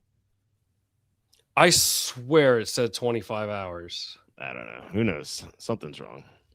25 hours is kind of crazy. Like you're not drinking at all. Like how dehydrated could you be after? Well, you could like I could pogo stick one-handed. So like you could just like someone could hand you water. I mean, it would have to be like a situation like it's going to be an ordeal. You're gonna need some assistance. You probably wear a diaper or something. Nice. Like so that might be something of interest for those who like to go to Times Square on New Year's Eve. I don't think I've ever seen a pogo stick in my life. Are you serious? I had one growing up my whole life. I was always out there pogo sticking. Like people are like the normal people are skateboarding. Yeah, I was out there doing a pogo stick, dude. I was good at it. I was really. You were contrarian even back then. The first and only time I tried skateboarding, I broke my wrist. Oh wow, I've never tried it. I've never tried skateboarding. Yeah, you want to hear something funny actually about that? So one of my best friends from high school, Eric, we went to this local pizza place. It was the summer, and we just had like band practice. And then we went to get like pizza, this local pizza place in town. And while we were having pizza, he would like while we were sitting there waiting for our food, he was telling me the story because it was my first time ever trying skateboard. He's like, "Let's get some food," and he did some skateboarding. Mm-hmm. And he was telling me the story about this other kid he knew that the first time this kid like ever tried skateboarding, he fell and broke both of his wrists, and he said that his parents had to wipe his ass for him. Oh, so I was like, oh, that's crazy. So like then we ate. And on the very first time I ever tried to skateboard, like I came down this hill and like I was bouncing okay. But then like I don't know if I hit a patch of rocks or what, like, but I went flying up in the air and I put my hand back, to catch myself, and I broke my wrist. Did your parents also have to wipe? No, I learned how to do. I did it with my other hand, so that didn't happen. That was a couple weeks before 9/11. That was a couple weeks. Yeah, it was a couple weeks before 9/11. What does that have to do with that? What does that have to do with 9/11? Nothing. I just remember. I just remember that right now. That's when it was. I thought you were trying to like connect it. To, no. I just like it just popped into my head. I remember it was a few weeks before 9/11. Okay. No, I will say this: wiping your butt with the other hand is very difficult. I had a Gorilla Glue accident on my hand, and true story. I'm not lying. This is 2 weeks ago, and when I was there, it was no, it couldn't have been. It was the Monday after you were here. It was the Monday after you were here. Yeah, I had a Gorilla Glue accident on my finger, and like the skin tore off, and like, oh my god. So I had it in a Band-Aid, and so I don't want to deal with this hand, so I tried to do my other. It's so hard, man. It's you're not used to it. It's very, very difficult. It's like brushing your teeth with the other hand. It's like that's tough too, because like you're not used to it, but you can do it. It's like this was a lot tougher. Yeah, I mean, but when you're left with no choice, you figure it out, man. You figure, well, that, you got to well, figure that it or out. the alternative. So you Yeah, never. I'm not going to call my parents. Well, I mean, it's funny that you bring up like wiping, but having your parents wipe the butt. I mean, that's what I'm doing right now with my kids. I mean, they're potty trained, but they don't know how to wipe their butts yet. So Yeah, but your kids aren't 14 years old like I was. Yeah. I don't want to. Right. I don't want to have to subject myself to that. Andy is 32% Martian, 22% Earthling. That's not bad, and 46% Orkin. That's more than me. Yeah. Yeah. Hey Andy, I was always wondering, do you bet every day? Like what's your day like during like outside of football season? Because you've been doing it for 30 years. I was always kind of interested in like what your daily schedule looked like. Like, do you place bets every day, or just like you go and like do check out the numbers and stuff? I'm interested to know. No, I know he does baseball and basketball, and golf for the majors. So, I mean, why not? I'm interested. I'm interested to hear. So it's pretty much every day. Yeah, I bet pretty much every day too. Oh, I mean, wow. Stock market counts, I guess, maybe, sort of. Hey, imagine waking up every day and your name is Yancey Thigpen. Yancey. Dude, remember Thigpen? That guy was the man. Yeah, I always thought of Pigpen when I heard his name, like from Charlie Brown. Oh yeah, Yancey. He caught a touchdown pass in the Super Bowl. Yeah, Dude, Yancey Thigpen was the man. Yeah, Pigpen always like bothered me. He's like never took a shower. Like, who is this guy? I don't know. Well, not everyone's as fortunate as you, Walter, has access to indoor plumbing. Indoor plumbing. Yeah, he just doesn't have indoor plumbing. That's why. He he doesn't know how. It's pretty rough. Well, bad for him. Charlie Brown had it bad. Whenever I hear remember Napoleon? You've seen Napoleon Dynamite, yeah? A long time ago, but yeah, I probably wouldn't get most of the references. Yeah, there's when Napoleon's working at the farm. And he's asking the farmer, they're eating those like disgusting like egg yolks or something, and the farmer's just like, over there in that pig pen, found a couple of Shoshone arrowheads. I love that part, over there in that pig pen. I see. I don't remember that. I'll send it to you. I'll send it to you. I saw it when I was in college, and I probably was having some beers at the time. So like, I don't remember. It's probably something I should rewatch, but. Andy says, I don't always make bets every day. If I don't find anything I like by handicap every day with the intention of betting if it plays more today. That makes sense. Yeah. I got you. So that's really smart. So like, but you never like Andy, like you were never there, like just having a night, like down at the MGM Grand or wherever you go, and you're just murking, like you're hitting everything. And like, you don't ever be like, let's put like, something on this, like as a last minute. You just plan everything. I mean, I guess that's the key, right? You have a plan the whole time. You don't really do anything like compulsively, but and you've been able to do it for I think at least 30 years you've been doing this. So like, well, he bets live too. He said multiple times in the show that he's taken the Knicks like after they trailed. I kind of wonder if he did that tonight too. I took Spurs in the first half. They're looking for a while, but yeah, I took it as well. Yeah. Well, it worked in the first game, but not this one. Well, I think I'll do it for game 3 too. Discipline is key. Yeah, of course. I just feel like if I was having like a hot night, like you might be like, okay, like let's put like a little bit on like this, I don't know, like some long shot or something, and like that. Obviously that's what gets you in trouble. But that's, I mean, I guess that's why you're successful at it, and I'm not. I saw someone post like it was like a sort of a joke on Twitter, where they were like, oh, you always have those days in trading stock trading where you're up like $4,900 day trading. You're like, oh, I want to get to 5,000, and then because you do that, by the end of the day, you're only up like 1,600. Oh yeah. I've same things happen to me on a different level, Yeah. I mean, I've really gotten into to buying puts on leveraged ETFs. So I said that on a Wednesday show. It feels like can't lose. And like maximum upside is like infinite. If you, I showed you this chart, right? Let me pull it up.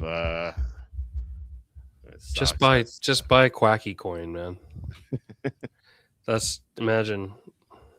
Yeah, look at this chart. Ready? It's minus 100%. It's loading right now. I don't know why it's taking so long. Maybe I should go to another thing. There we go. Let's do max. Look at this. Look at the stock price. Oh wow. It was how many zeros is that? That's 3.9 billion? No, that can't be right. That is. The price the price is 3.9 billion back in 2010. Wow. And now it's $6.84. So obviously the price was not 3.9 billion. It just did a million reverse splits. But if you had invested almost 4 billion into this company, and then not a company, it's the ETF, you would have $6 left today.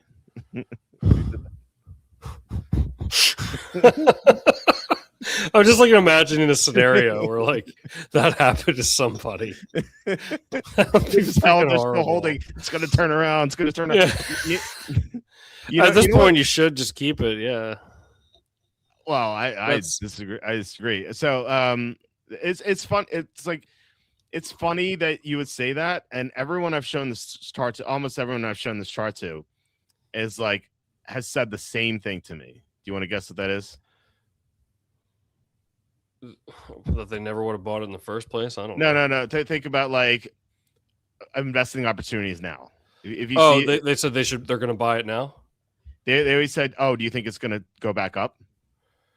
Oh, interesting. See, I wouldn't think that. But if I invested $4 billion in it, and I only had $6.84 at this point, I'd just be like, just hope for another miracle, you know. Right. I mean, well, just hold on to it at that point, you know, and hope you salvage something out of it. The only way this goes back to 4 billion is if we go back to the Stone Ages, and there are no more chips, computing chips anymore. Well, hey, I mean, I'm choosing DVDs over streaming services, so that's promising for this. Is good for you.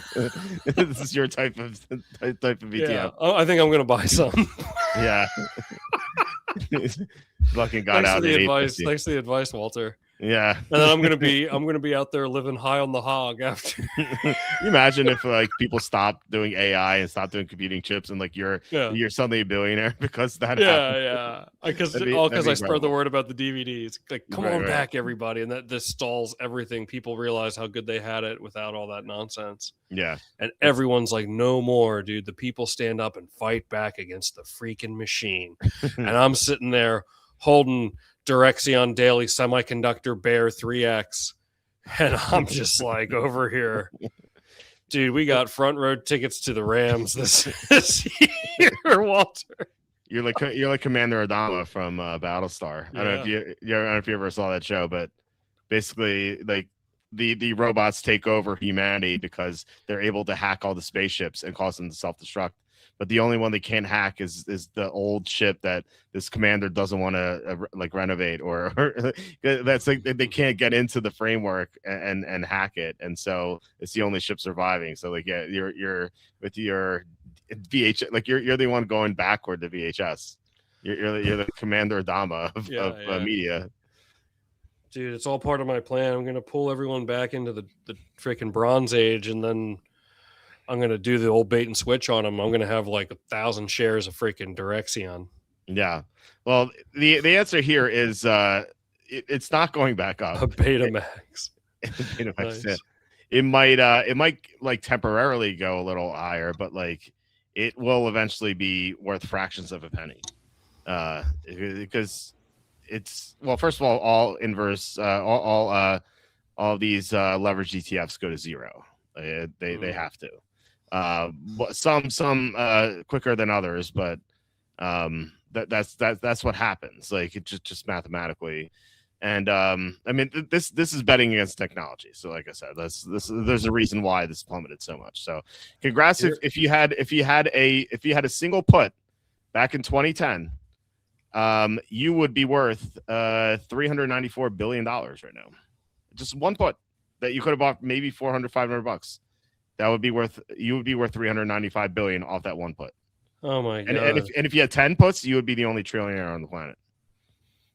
I'm gonna do that with I'll do that with other ETFs, but not the semiconductor bear, man. I'm not gonna wrestle with the bear. You maybe do it after it goes up a little bit. It was like 480. It's gone to 684. So congrats to anyone who got in at the bottom, I guess. But like, it'll go down eventually. If you find any stock you don't like, just buy puts on the leverage ETF. Like it's, and you can even do it on the inverse of it. Usually there's a bull 3x ETF. It's SOX L, not SOX S. There's the opposite. So yeah, imagine the tax write-off. Well, if you did on the Roth, you wouldn't owe any taxes on it, which is kind of crazy. Holy smokes, yeah. Yeah. Can you imagine? I'm trillionaire. I paid zero taxes on it. Holy cow, man. Well, what were we talking about right before that? Before what? Yeah, I feel like we're talking about a lot. Yeah. We're talking about Yancey Thigpen. No, Andy says he had Spurs first half and took Knicks when they were behind the second half. Oh wow. Knicks don't quit. Yeah, I fell asleep during the game, but it's not because the game was boring. It's because I had no hours of sleep last night. I fell asleep on the couch like at midnight ish, and I woke up a couple hours later. But I didn't sleep outside of that. I didn't even go to bed because I had my son's graduation this morning for preschool. He goes to kindergarten next fall, but it's actually in the same school. But still, he had a preschool graduation, and they had it at 9:30. Actually, it was 9. It was 9 o'clock. We had to drop him off, and then the ceremony was at 9:30, and so I can't go to bed before 6 because my wife is in bed then, and like she has a million alarms that go off.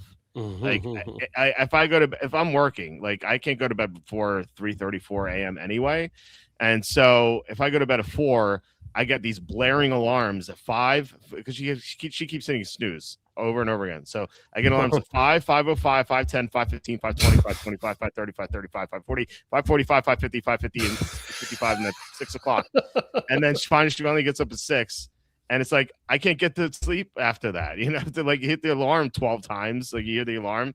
And so, so I can't, so that's why I go to bed at 6, part of the reason.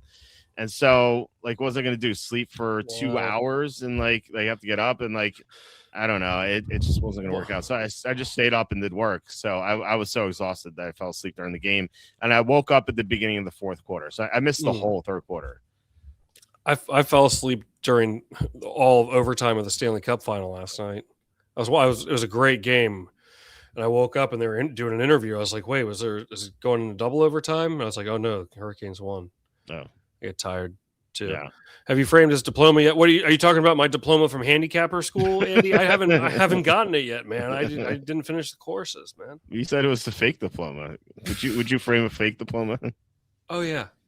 Yeah, of course. No, I would. If it meant people would buy into my, I don't know what the viewers think of me. I mean, the regular viewers know, like they know what I'm about. But like every like couple weeks, we'll get someone in the comments and be like, "Who the hell is this nut?" Like, I love it though. It's part of why I do this. I want to get trolled, you know. And plus, I set it up a little bit. I say silly things so that, try to rage bait some people or whatever. Yeah. It's all part of the fun. We have a great time here. But like, do you think anybody here is actually like, yo, like I want to know what Quacky's picks are? I mean, actually, I did have a good NFL season last year. Yeah, you were great. I mean, what place did you finish in the contest? Oh, I think I was like 29th or something. It's pretty good. Yeah. That was one of the better years that I had. But I wonder if there's some people that were like, yo, like what's Quacky think this week? That's so cool, man. I mean, there definitely were at one point when I was doing those videos. Yeah, when you're doing baseball and you're hitting 70% or something, like you didn't lose for a long time. You had this like long winning streak. Yeah, that's true. I did have some good runs there. Other than don't forget the Y2K picks. Right, never lost. They don't come around often. No. Have you seen anything for week 1? I mean, you said that you wanted to fade the Dolphins week 1. Do you still stand by that? What is the line? Well, I'm just kind of throwing, I throw a lot of ideas out there just to kind of bounce it off you and see what you think. The Dolphins line is the Raiders are favored by 3. -3, -120. That doesn't seem like a Tom pick to lay 3 with a bad team. Yeah, I don't know about that, man. Yeah, I don't know. Wow, I mean, minus Mendoza in his first game. It's gonna be Cousins, unless Mendoza looks great. Cousins? Yeah, Cousins. No, yeah. sir. No, Kubiak said Cousins is starting. Kubiak's like he even before the draft, he's like, I don't like starting rookies. Wow. I mean, is Maybe it that worthy? changes Like Mahomes didn't start his whole rookie year. McNabb didn't start for half his rookie year. You don't do that to Mendoza. Aaron Rodgers didn't start for a while. I know obviously Brett Favre was there, but still, it's happened. Walt's, yeah. I don't think he. So I don't know if he got a diploma. He got a bag. We didn't open the bag because what happened was we went home. And then I had to go to the grocery store with the kids. My wife went to work. I took the kids to the grocery store. And then speaking of, did you get your free donut today? My wife did. So she got free donuts at Dunkin' Donuts. But there's a smoothie place near the grocery store, and she said that they have free smoothies there. And so I had to get a free smoothie. But apparently it was only from 2 to 7. But the guy was like, "Oh, here's free smoothies anyway," and he gave me 2. I was like, why? I was like, why 2 for a second? I was like, I only asked for 1. And then it dawned on me, he's like, oh, you just gave it to me because I had kids. And so, that was nice, huh? Yeah, it's very super nice. So we did that, and then we came home, and then I put everything in the refrigerator, and then we went to my mom's house. I always take my kids to my mom's house on Friday, and she has a pool, so they were swimming in it. The pool was so cold; it was freezing because they just opened it. But I went in anyway. So they had fun there, and then my son's sleeping over at my mom's house now, and so it was just a busy day. I just didn't even get to look what was in the bag. So my point is there might be a diploma in the bag, which I don't know. I don't know if okay. they did like a couple like choreographed dances, and nice. At first, I thought my son was just like way off. I don't know if you saw that South Park episode where Bob Raflowski's like way off. I thought it was my son was that like that. But then I realized that his friend who's sitting next to him, his friend wasn't doing any of the choreography. He was just standing there. And so like my son looked off, but only because his friend wasn't moving at all. And so okay. Yeah. So like my son is actually like doing. So anyway, So my point is I didn't get to see if he had a diploma, but I didn't. I don't know. I assumed he didn't, but they may have put it in the bag. Did you really, Eddie? If you did, that's brilliant work, man. 5 different disguises. Dude, that's hilarious. That'd be awesome. Keep rolling through. You have like a fake mustache or something. Like the glasses, big nose and mustache. There used to be this guy at the gym when I was in like college, and we called him Disguise because he had thick glasses, a big nose, and a mustache. my friend made up the nickname. He's like, hey, it's Disguise. That's good, man. That's good. Yeah, and they know you at that Dunkin' Donuts. Honestly, though, man, if I worked there and like you kept coming through, I would say I admire the dedication. You know, if I'm a Dunkin', like at the end of the day, like what do I care? Well, they throw a lot of donuts out. You know, I actually saw some guy did this video where he just went around to like a lot of restaurants, like fast food places, like, you know, even Dunkin' Donuts, and like try to get as much free stuff as possible. Like he would go in with like 5 minutes left of every place. He's like, hey, can I have free stuff? And like sometimes they give him like just free stuff, you know. Not always. Sometimes they would be like no, but you know, he actually got like a decent amount of free stuff. Dude, let's go to Dunkin' Donuts every night and see. Like right before they probably close at what, like 6 or 7 or something. I thought like 9. No, I don't know. PM? Yeah, no. Ooh, I don't know. Donuts hours. Ask the robot. I'm asking the robot now. They close at 8, so we kind of split the difference 8 p.m. there. But no, the Dunkin' Donuts near my house goes to 10. Jeez, I guess donuts maybe if you got a sweet tooth, you know, but like you getting your coffee. I mean, I guess maybe if you're working late shift or something. I mean, I know Starbucks closes at like around 10, so I would assume that Dunkin' Donuts is the same. But then again, Wow. like you never hear like, oh, I'm going to Dunkin' Donuts to do some work. It's always like people go to Starbucks to get stuff done, but never Dunkin' That's true. Donuts, Yeah, right? that's true. That's true. It's I used kind to of study weird, at a right? Starbucks. Yeah. Why is that? It's like the same thing. They both have coffee. One is donuts. Yeah, I don't know. I feel like just like Starbucks has like a more welcoming, like it's more cozy color scheme.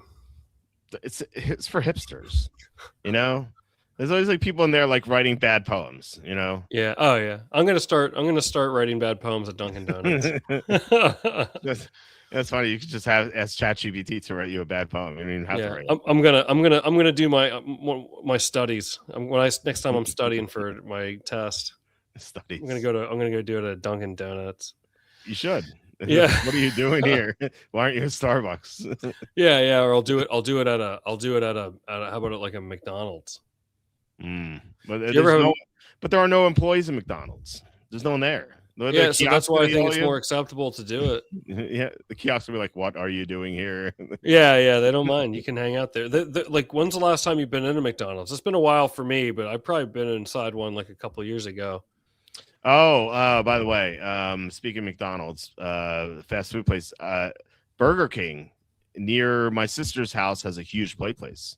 Really? Yeah. Well, I was like, I've been complaining about how McDonald's doesn't have any play places. I can't take my kids. Burger King has like this huge tower where like the kids are just climbing in and out of stuff. Like they loved it.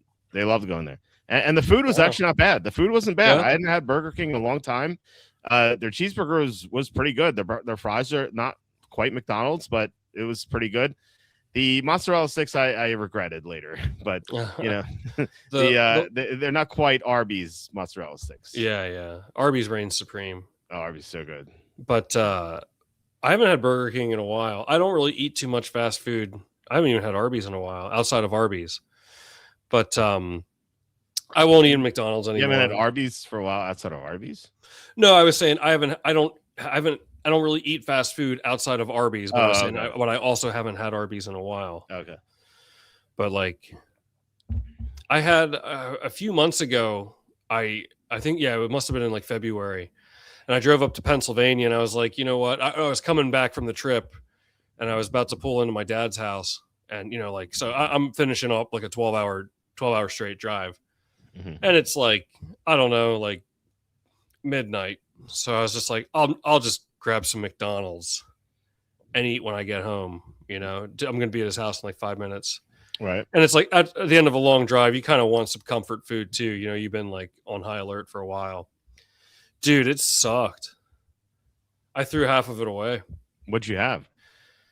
I think I had like some Big Macs and like maybe I ate this I think it was like a buy one get one like Big Macs. I ate the Big Mac. I threw the fries away, man. It was terrible. Oh, and that's saying a lot for me because I'll eat just about anything. Yeah, I know. But I admit it. But it's just like no. You said on the show that you'll eat anything. You said that many times. Yeah, I'm not a picky eater at all. I mean, but it was bad, and it's expensive too, man. You get a value meal, it's like $14. I've said this many times when I was in high school, and I know this because I used to go there after swimming. I'd go to McDonald's all the time because I was starving. Because you burn all those calories. The hamburgers are 49 cents, cheeseburgers are 59 cents. I would get 4 cheeseburgers and fries and a drink. Oh, I would have my water, but it would be like $5 or $6 for that meal. And now a single cheeseburger is $2.69. It's crazy, man. Yeah, like inflation. And by the way, that's why the stock market plummeted today. I don't know if you saw it. Because of McDonald's. No, because the inflation, it was the jobs report was better than expected, which is like a crock of crap because they always like it doesn't matter which administration it is, they always revise the numbers. It doesn't matter Republican, Democrat, they always revise the numbers. And so that like the jobs report is great, but then it's like inflation's it's gonna skyrocket, which means they're gonna raise interest rates again, and so everything like plummeted today. So and he says they lessen the size of the Whopper by half an inch in circumference every year or two. Well, it would be like the Sox S stock. It would be like zero.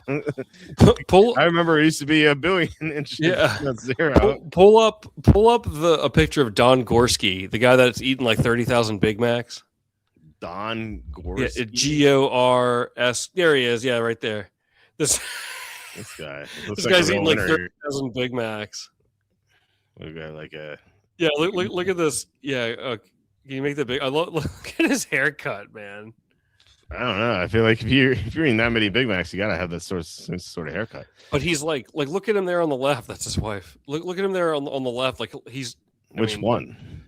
That's him on the left. He's wearing the same haircut. Yeah, I know, right? They must have the same style. Yeah, the Captain Kangaroo haircuts. Yeah, really, but like that guy is really like he's not overweight. No, it's but he eats like an average of 2 a day. I think he said 2 big every single day. Every single day, he still does this. Yeah, he said like 80% of his diet is Big Macs. Wow, he must exercise a lot. I mean, maybe he's just one of those guys. I mean, it's possible, right, that you could eat 2 Big Macs and still eat under 2,000 calories a day. How much is a Big Mac? Like 700 calories? Maybe more than that. I've actually never had a Big Mac before. We're getting you a Big Mac next time we come down. No, I hate the sauce. I hate sauces and stuff. That's why I don't do it. I always order everything plain. But like they always have a lot of crap in it, like onions, like a lot of nonsense. I hate onions. I hate onions more than anything.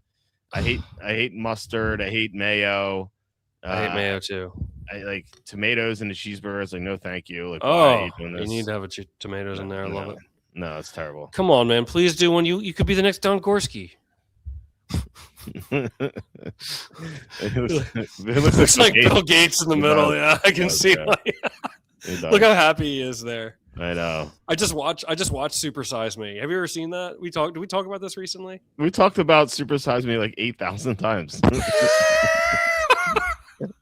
Dude, I missed the super size though. The cup, that was a bucket, man. Yeah. The super size soda at McDonald's. That was like they got rid of it because it's not healthy, but couldn't you just order 2? Yeah, but I mean this is again the stupidity thing we were talking about before. Yeah, but it's more of a deterrent. Like I think people, are probably less likely to order 2 drinks.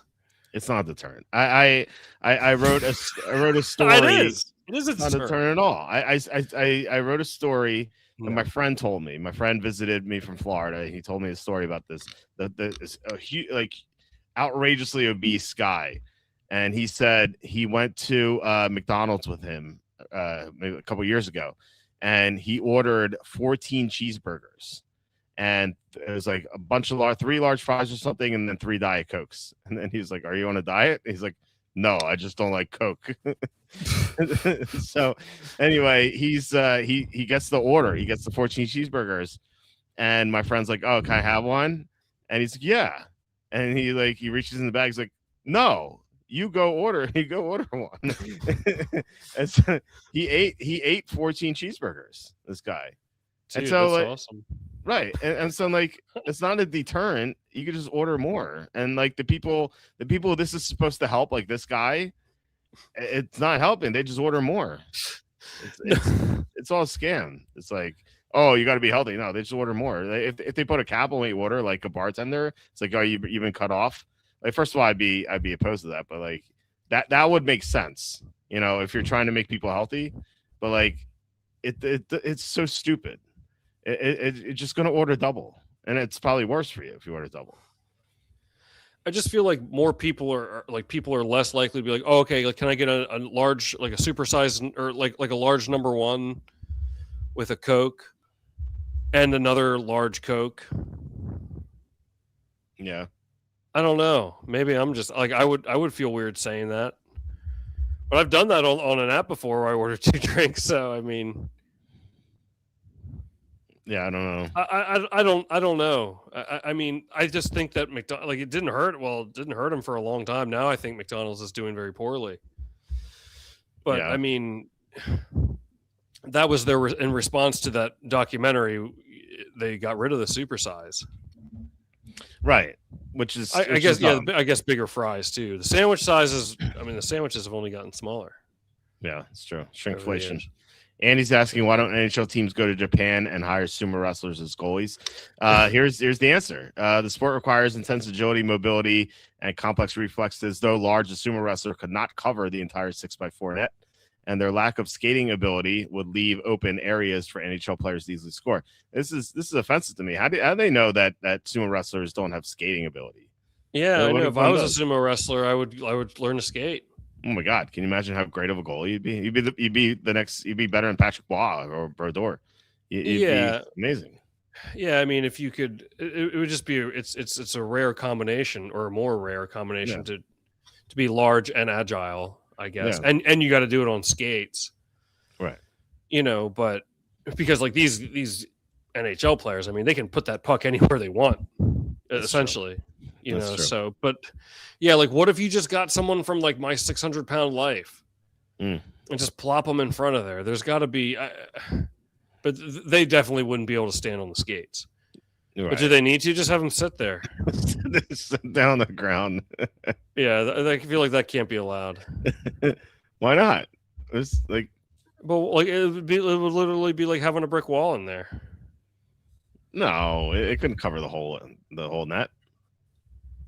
I don't know, man. You see some of those people? Yeah, but the sumo wrestlers are bigger, right? Actually, no, you're right. Like, hockey players are generally not allowed to sit on the ice during active gameplay. Interesting. Right. But I mean, I guess it wouldn't work. I'm surprised that never happened. Remember, who was the kicker that was the barefoot kicker? Why would you need to do that?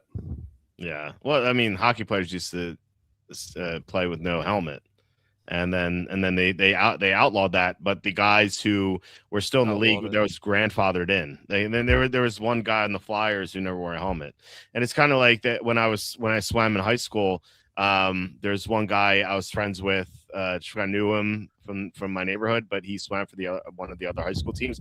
He never wore goggles, and it's like, yeah, this guy Tom, and his name is Tom as well, and I was like, what? I asked him, like, why don't you wear goggles? He's like, I don't want to. I'm like, it's so weird. Like, you know, it could only help. Like, it seems ridiculous not to.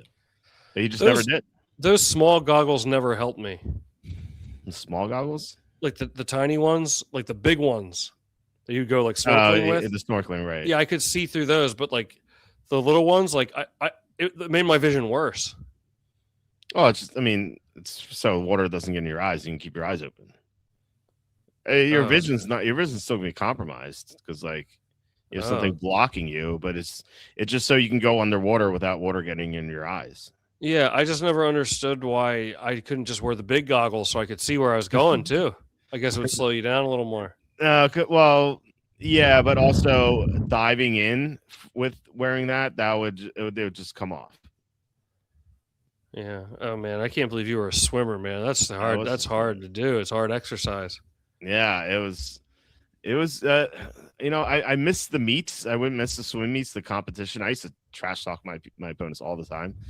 But the practices were so brutal because like you'd have to wake up 5 o'clock in the morning just to go to practice. Like my routine was you wake up at 5, you'd be in the pool by 5:30, and then you get out, you go to school, and then you would work out afterward and then swim again. And it was just so taxing. This is 5 days a week. And it's so like, I was so exhausted. Like no wonder I ate 4 cheeseburgers and fries when I went to McDonald's, you know, like I burned like 10,000 calories. Yeah. Working out. Like I had to replace Holy cow, man. Yeah. And did you do running too? No running. No dry land days? Dry land for like lifting and we'd have to run up and down the stairs a lot, but no flat running. Like that didn't translate to swimming. I didn't know that. but like doing the stairs that actually like build up your muscles and stuff. Lunges around the pool, those are brutal. You have to go lunges 3 times around the pool, and like your butt the next day would be like it would be in such pain. It'd be like you just went to jail or something. It was awful. I'm just not serious. It was Yeah, horrible. sometimes you do like I used to do P90X and the like I don't know if it's what the plyometrics Hmm. workout. Holy cow, man! You're out of commission for a couple days Yeah, on that one. So yeah, I know the feel like your legs are just because it's all this like lunging and like jumping and like squatting for yeah, like an hour. yeah, yeah. And if you're not ready Jump for rope. it, We had to yeah. jump rope. Like that was Oh, the I thing. like to jump rope. Yeah. Yeah, when I first started, like it was actually a requirement in high school to work out before school. You would have to jump rope for a minute. Oh And wow. the like when I first did it, I didn't know how to do it, so I had to learn how. And like you see like these like 250-pound football players like really struggle with it. Like, it would take them like weeks to learn. Wow. Yeah.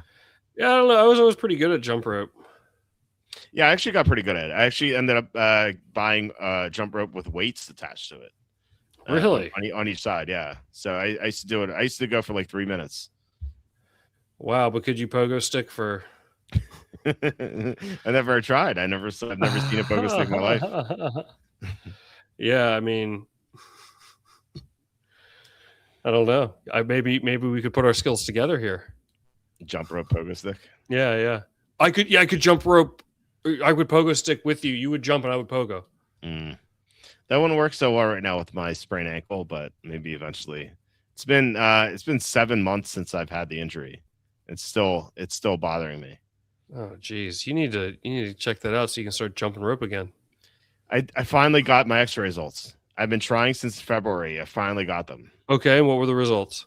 Nothing. There's nothing there. Like I What? expected like a fracture or something because it still hurts.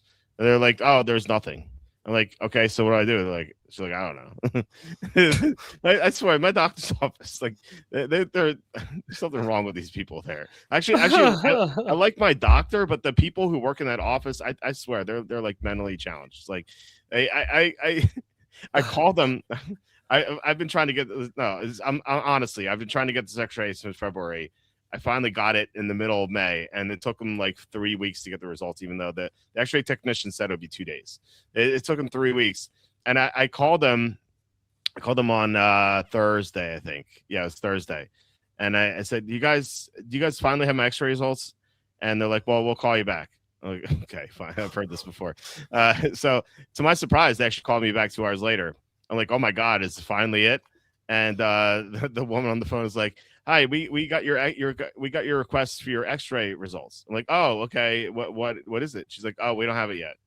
I'm like, "What?" I'm like, "Why did you call?" She's like, What? "Well," she's like, we'll call you later when we have them."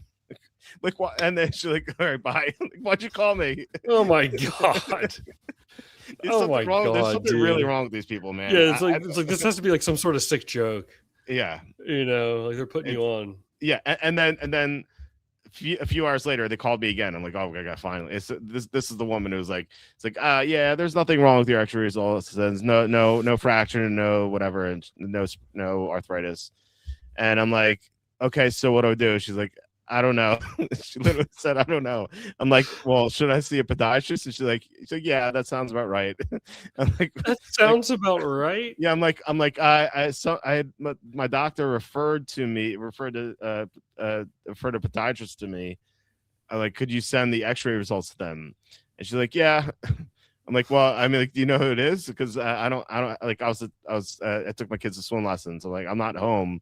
I don't have the paperwork in front of me. Do you know that it is?" And she's like, "Yeah, we'll look into it." And it's like, "Okay, all right."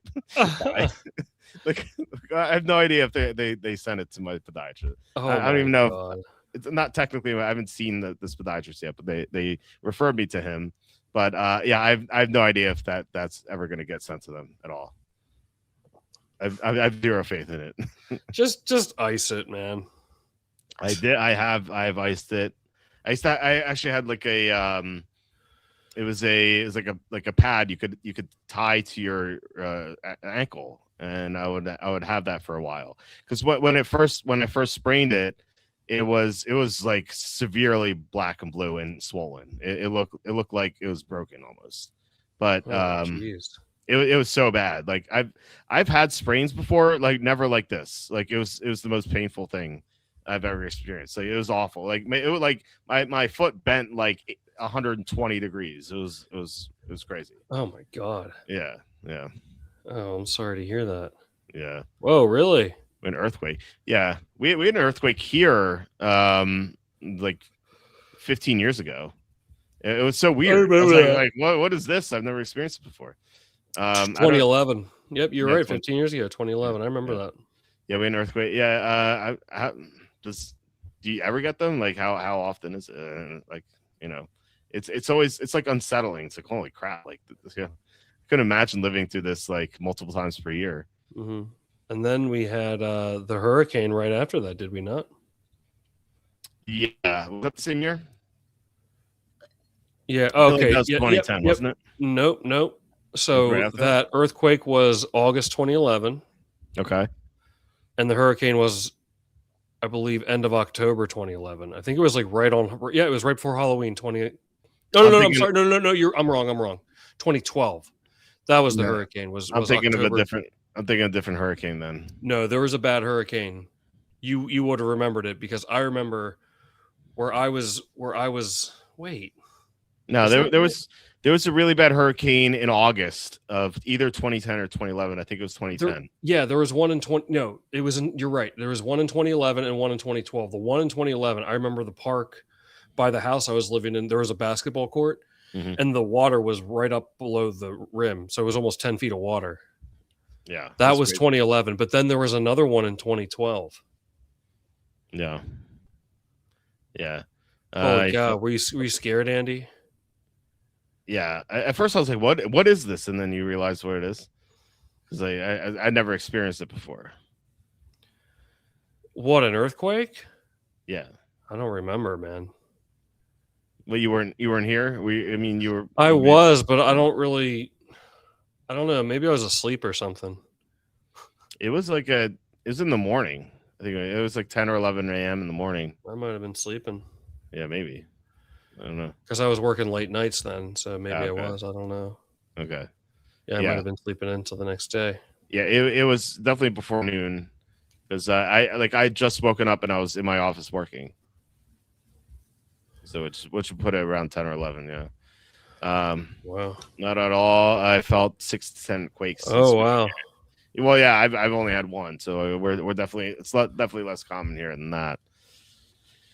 Yeah, I guess you're pretty close to. Which of the natural disasters are you most afraid of? The tornado, man. Don't mess with the tornado. Tornado. Yeah, we had a bad tornado come through here recently, like 3 years ago. 3 years ago, yeah. Really? Oh yeah. In Pennsylvania? Oh yeah, it was really bad. It destroyed a car dealership around the corner from me. And my God! I was in my house. I was at my parents' house because I was watching. I think the NBA draft. I think it was that night. I was watching with my dad, and then it's like it hurt. Like a tornado came super close to my neighborhood. It was like really bad. Wow, I don't remember this. Yeah. Well, you're probably in Florida. Yeah, but I think you were in Florida by then. Yeah. I just can't believe that I didn't remember hear any reports about this. What were you more worried about, the tornado or Y2K?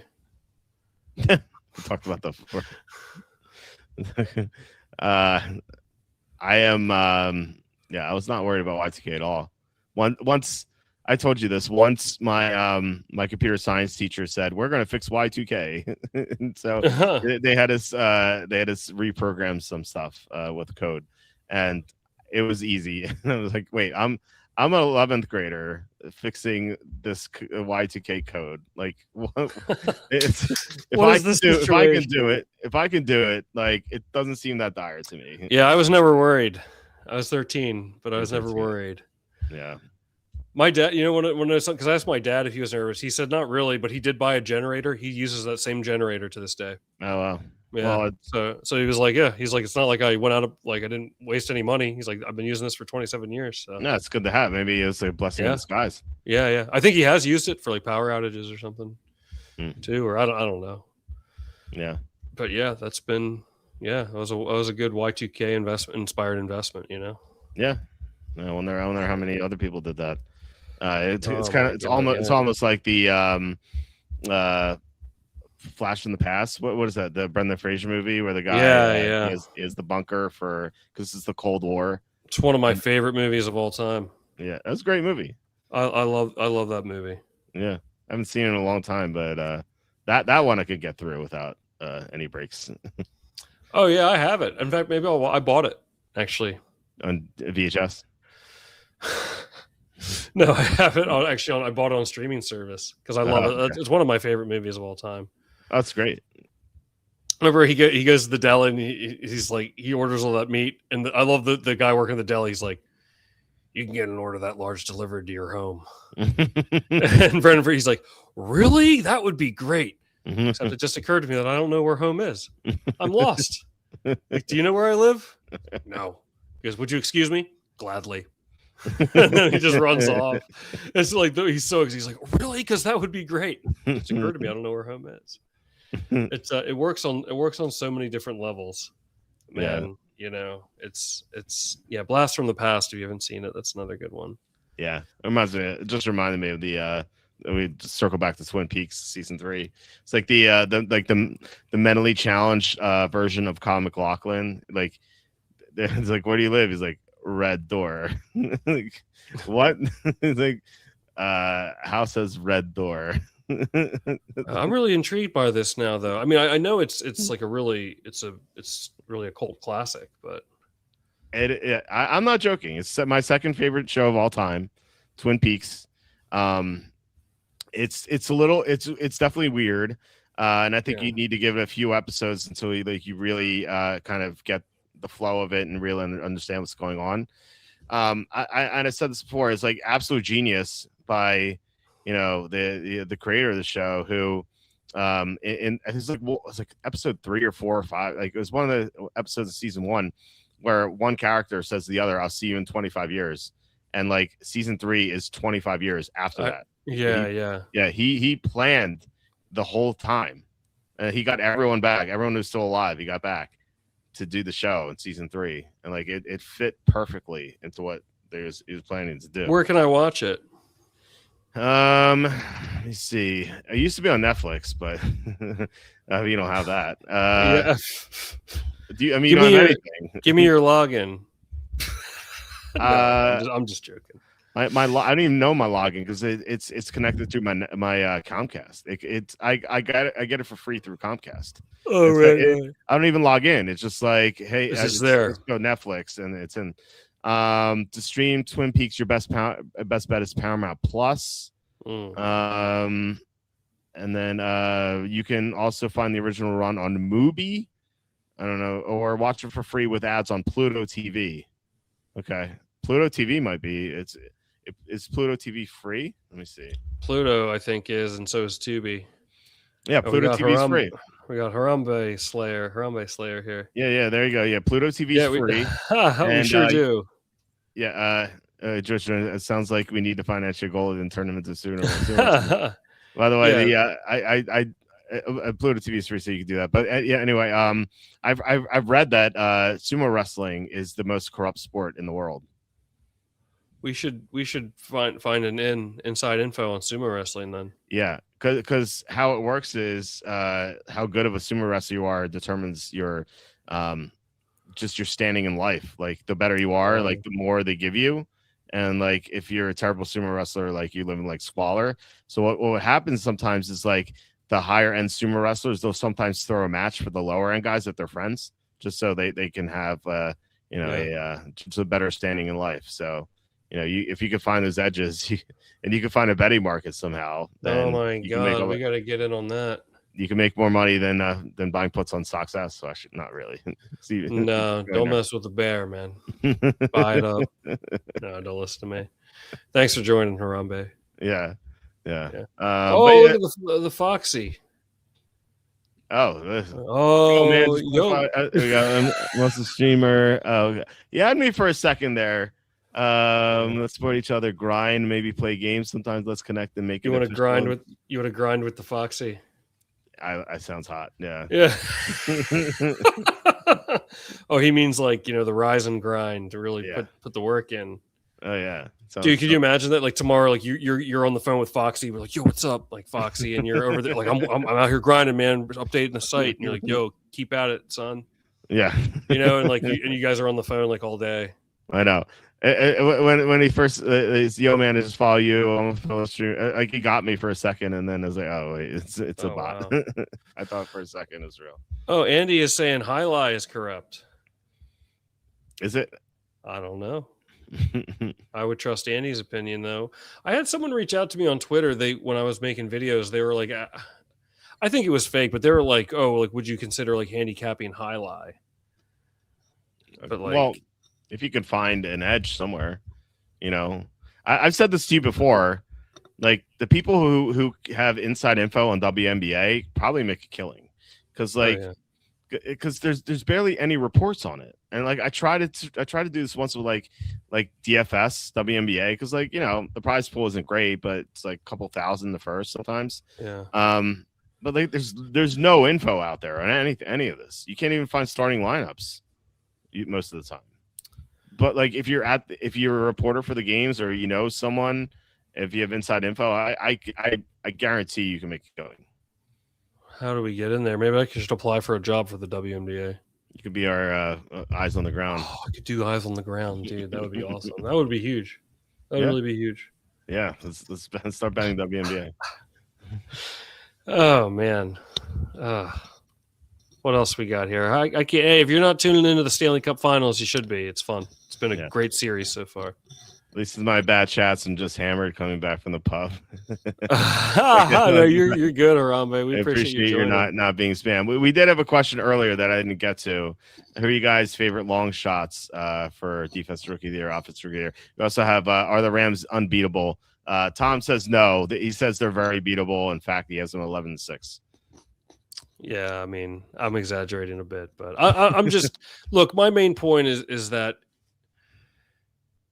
I don't know. Very rarely do you see like they just put together the team and it comes together that easily. And your point's taken. They were already a very strong team, but I don't know. I'm just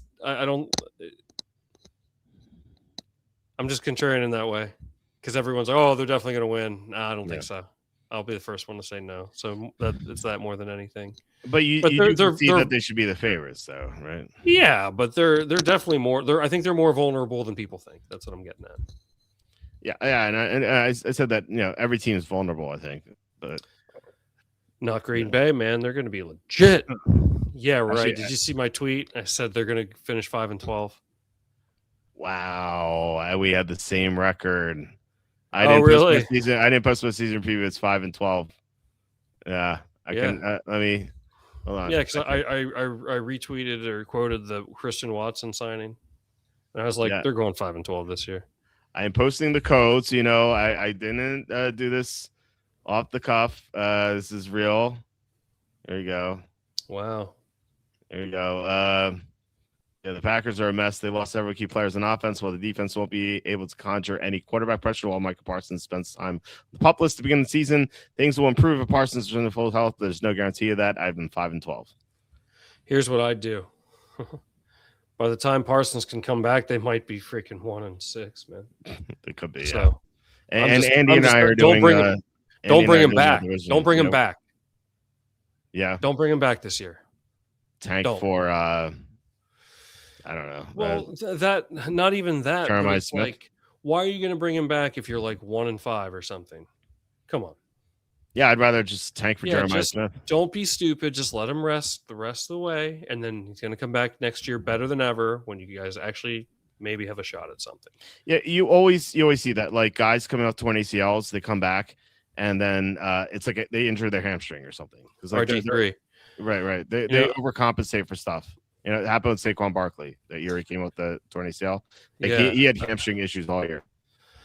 I always said about RG3, it sucks because he was so awesome his rookie year. Oh my God, he was great. He looked like the Hall of Famer. Yeah, he was incredible. It really sucks. I loved RG3, and I remember when he got hurt in that playoff game, I said he should just take the whole next season off. He did the opposite. Yeah, he started. I'm all in for week 1. Yeah, and they went 4-12. Yeah, it's like I bet he wished he did. No. That ruined his career. All in for week 1. Yeah, that's sad. I really liked RG3. Yeah, and I feel like he's kind of become like not like the butt of the joke, but it's like, man, what could have been? And so just take the year off, man. I mean, maybe that's not an option in his contract, but he didn't need to rush back. I don't think. Do you feel the same way about Mahomes? Yeah, I mean, he didn't tear it in the playoffs, but it was in December, so it was like a month earlier in the timeline. I mean, if he's interested in beating Brady, like you're trying to like make a run at Brady, like for having more Super Bowls, then maybe. But or no, I'm sorry. That if you're interested in doing that, then I would say don't come back. Right, and it's not winning it this year anyway. Yeah, but it's like if you don't care about that, then I don't know. Yeah, that Chiefs roster sucks. By the way, they're going to be a mess. Yeah, they looked awful. They look awful. Their defense sucked last year, and they lost their entire secondary. Like their secondary is like the only good aspect of the defense outside of Bolton and linebacker. And like now they lost their whole secondary. I'm not joking here. They lost their top 2 corners. They lost their top safety. They're all gone. They have a bunch of rookies and non-talents replacing them. They didn't improve their pass rush. Their offensive line is still the same, basically. They lost Jawan Taylor, but it's kind of feel like even replacement there. They still have no receiver. Rashee Rice is in jail right now. And Mahomes is a no guarantee to be healthy. Pick them to finish last in the AFC West. I'm serious. Yeah. Aren't their odds like 15-1 to win the Super Bowl too? That's a joke. Don't bet. They're pretty high to go back to that. The Chiefs everything moved up a little bit because the Rams moved down. Like Chargers were 16-1, now they're 17-1. So the Chiefs were 15-1, now they're 16-1. That's crazy, dude. How they're that high. That makes no sense to me. If anyone here wants to bet the Chiefs or the Packers to win the Super Bowl, let me know. I'll take the bet. He'll take the I'm dead serious. I will. If you're interested. Yeah. We'll play it on credit too. We'll play it on credit. I mean, we'll just pony up at at the end of the season. Or look, Packers are 18-1. That's insane. Should be 180-1. They have no pass rush, and I still wouldn't take it. They literally have no one to get to the quarterback. Dude, I'm telling you, they're gonna be 5-12. Or it's gonna be ugly. What did you think about the Christian Watson contract? $110 million over 4 years. Look, I like him, and I think he has potential, but he's battled injuries, as we know, and I think he could be good. He's their number one, but. I don't know. I feel like you see a lot of contracts like that. It's like, who is this guy? And he sometimes I hear a name like I don't even really know who that is. It's like, wow, they got a lot of money. I guess they're pretty good, huh? Because I don't follow it as closely as you do. Right. But I'm just like, who? Oh wow, they got like a record-breaking contract. Not a record-breaking, but I hear. I do have some interest here in the Lions. Oh yeah, I do too. I think 19-1 is gonna. That's going to be a good-looking number here after about 4 or 5 weeks. They have the easiest schedule in the NFL, I think. They play the NFC South. They also get the Titans, they get the Cardinals, they get the Giants, they get the Jets, they get the Dolphins. Like they have I think outside of the division, they have 2 tough games, I think. It's like Bills and Patriots. And Patriots may not even be that tough. I don't think they will be. Yeah. And so like They might have just one very tough game, and then the 2 Bears games will be tough, and at Minnesota is always difficult. But like that's it. That's really it. I can't imagine that move to Indiana. Are they going to be playing in Indiana this year? Ham and Bears. Yeah, I mean that's like 100% happening. They're going to play in Indiana this year. I saw it's a done deal, but something could happen. But like or it could be like starting next year or something. Yeah. Is there still a chance of that, or I don't know the story that close? I think it's like 90% that they will. Okay, like, live from Hammond, Indiana. Yeah, if they do, if that does happen, then I don't like the Bears as much. I mean, that's just going to be. I don't know. I think that's going to. It's not that far from Chicago. Yeah, but it's like I don't know. I think that I won't say it is a storm cloud hanging over your head, but it's something. There's something about that change that's going to linger. I think it's Yeah. more likely than not that it's something's going to linger, like a thick smoke in the team. It's just not going to feel 100% right. And am I saying it's going to be is that the straw that broke the camel's back? Is going to break this team? No, but I mean, I think it at the very best it's neutral.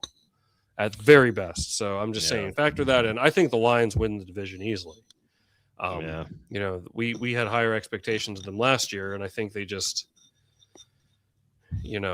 I think 19-1 is gonna, I think they're gonna end up being 7-1 or somewhere in that area pretty quickly. So I would grab that now if you're interested. Yeah, I already bet it. So I should as well. I bet the Bengals, I bet the Lions, I bet the Chargers, Superchargers, and of course the Saints, the New Orleans Saints, baby. And, I'm telling you what. And I took out a bet on the Vikings back when they called the Bengals about Joe Burrow, because I'm like, oh, who else are they going to call? Hey, I've got one for you. So I think it was Stone Papa Smurf was asking offensive rookie of the year. Give me Jordan Tyson, man. I'm talking empty the mortgage on it because it's only 6-1. Yeah, 6-1. 6-1. Oh, I thought you said 26-1. Oh no. I said it's only 6-1. Yeah, dude, 100%. Throw like 50 grand on it. There's no way. 50 grand. There's all the money you made from the success puts. Put 400 billion on it, the amount you would have had if you put the puts on there like 16 years ago. Oh my God. No, but I think this is an easy win. This could potentially be a really easy win. I'm saying it all off season. I'm going to say it all this season until, I get proven wrong.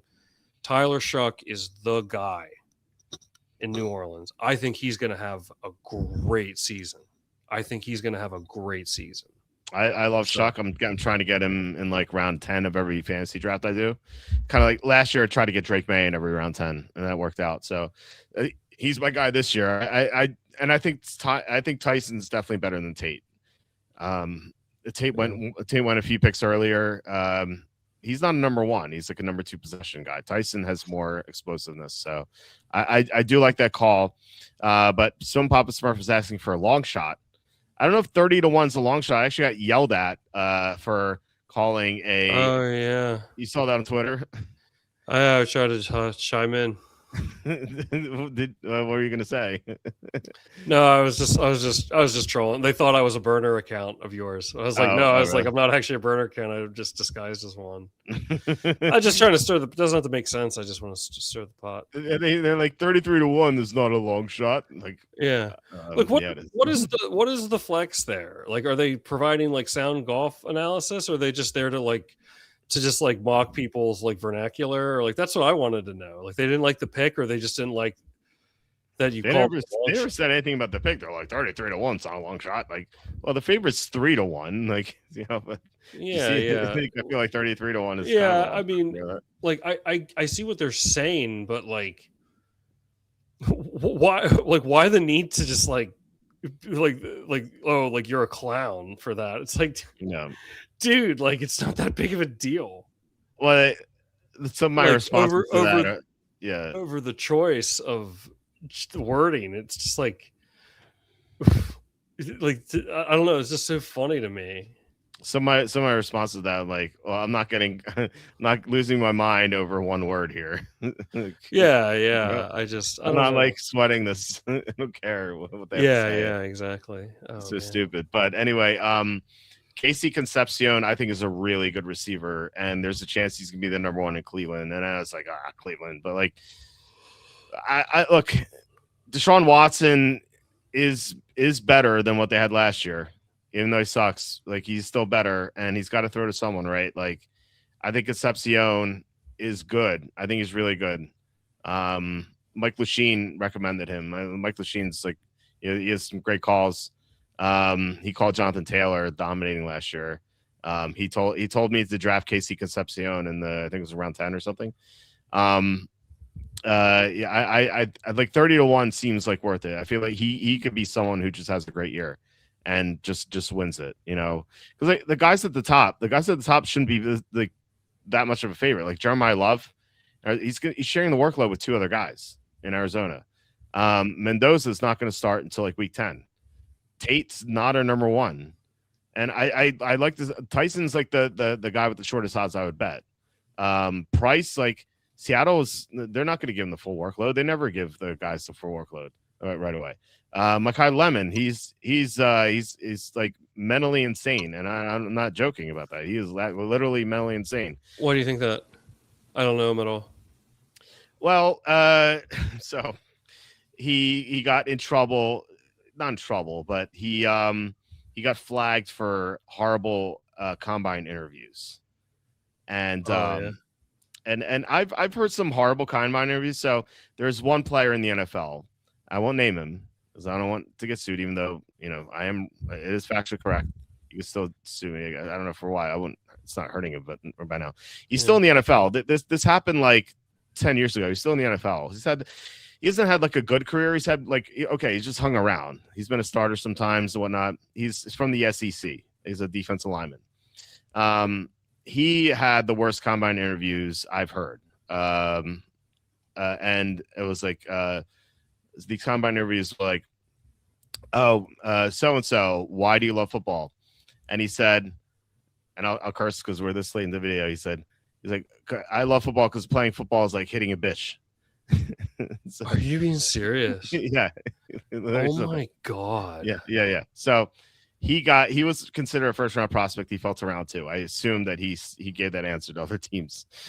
So he like basically admitted to like domestic abuse, right?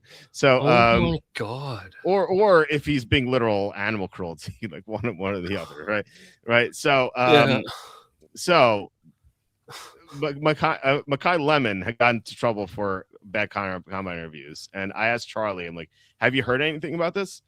And Charlie's like, yeah, I don't want to say what it is because I don't want a lawsuit. I'm like, oh, okay. I was like, you can tell me afterward. And so Charlie told me afterward, and his combine interviews, the guy who said playing football is like hitting a bitch, that was extremely tame compared to what Lemon did. Oh my God. Like the hitting a bitch guy is like is saint compared to what Lemon is doing. God. Yeah. Like the way like only a mentally insane person would do what Lemon did. Like I don't think he's mentally stable, and I'm not kidding around. I don't think he's mentally stable.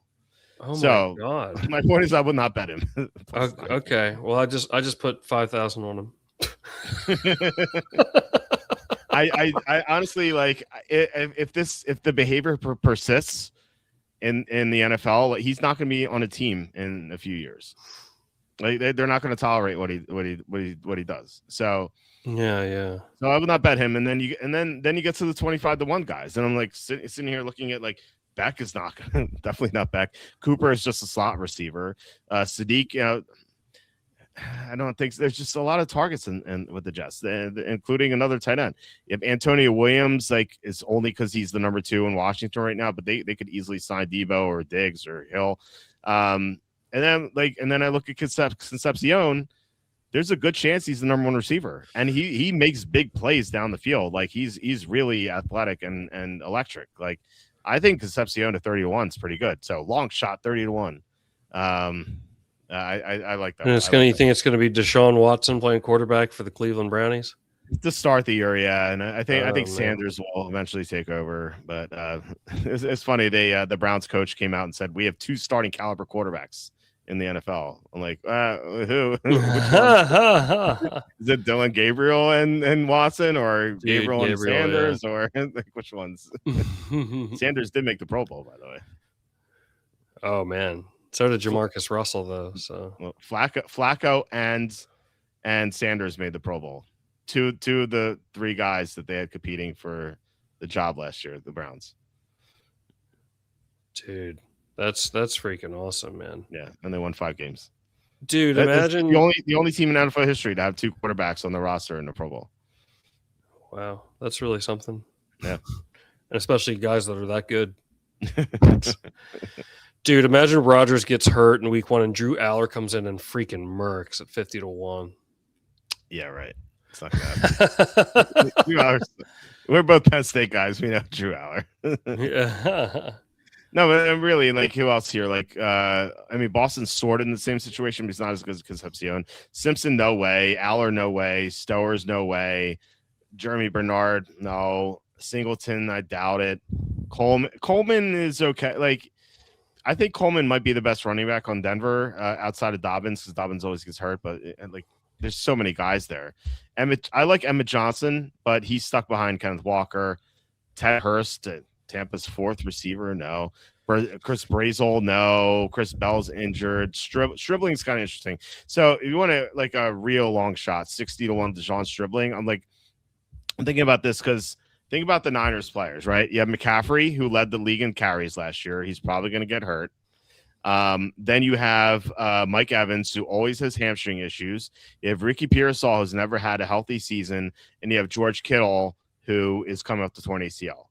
Like, there's a good chance that Stribling is the number 1 receiver at some point this year.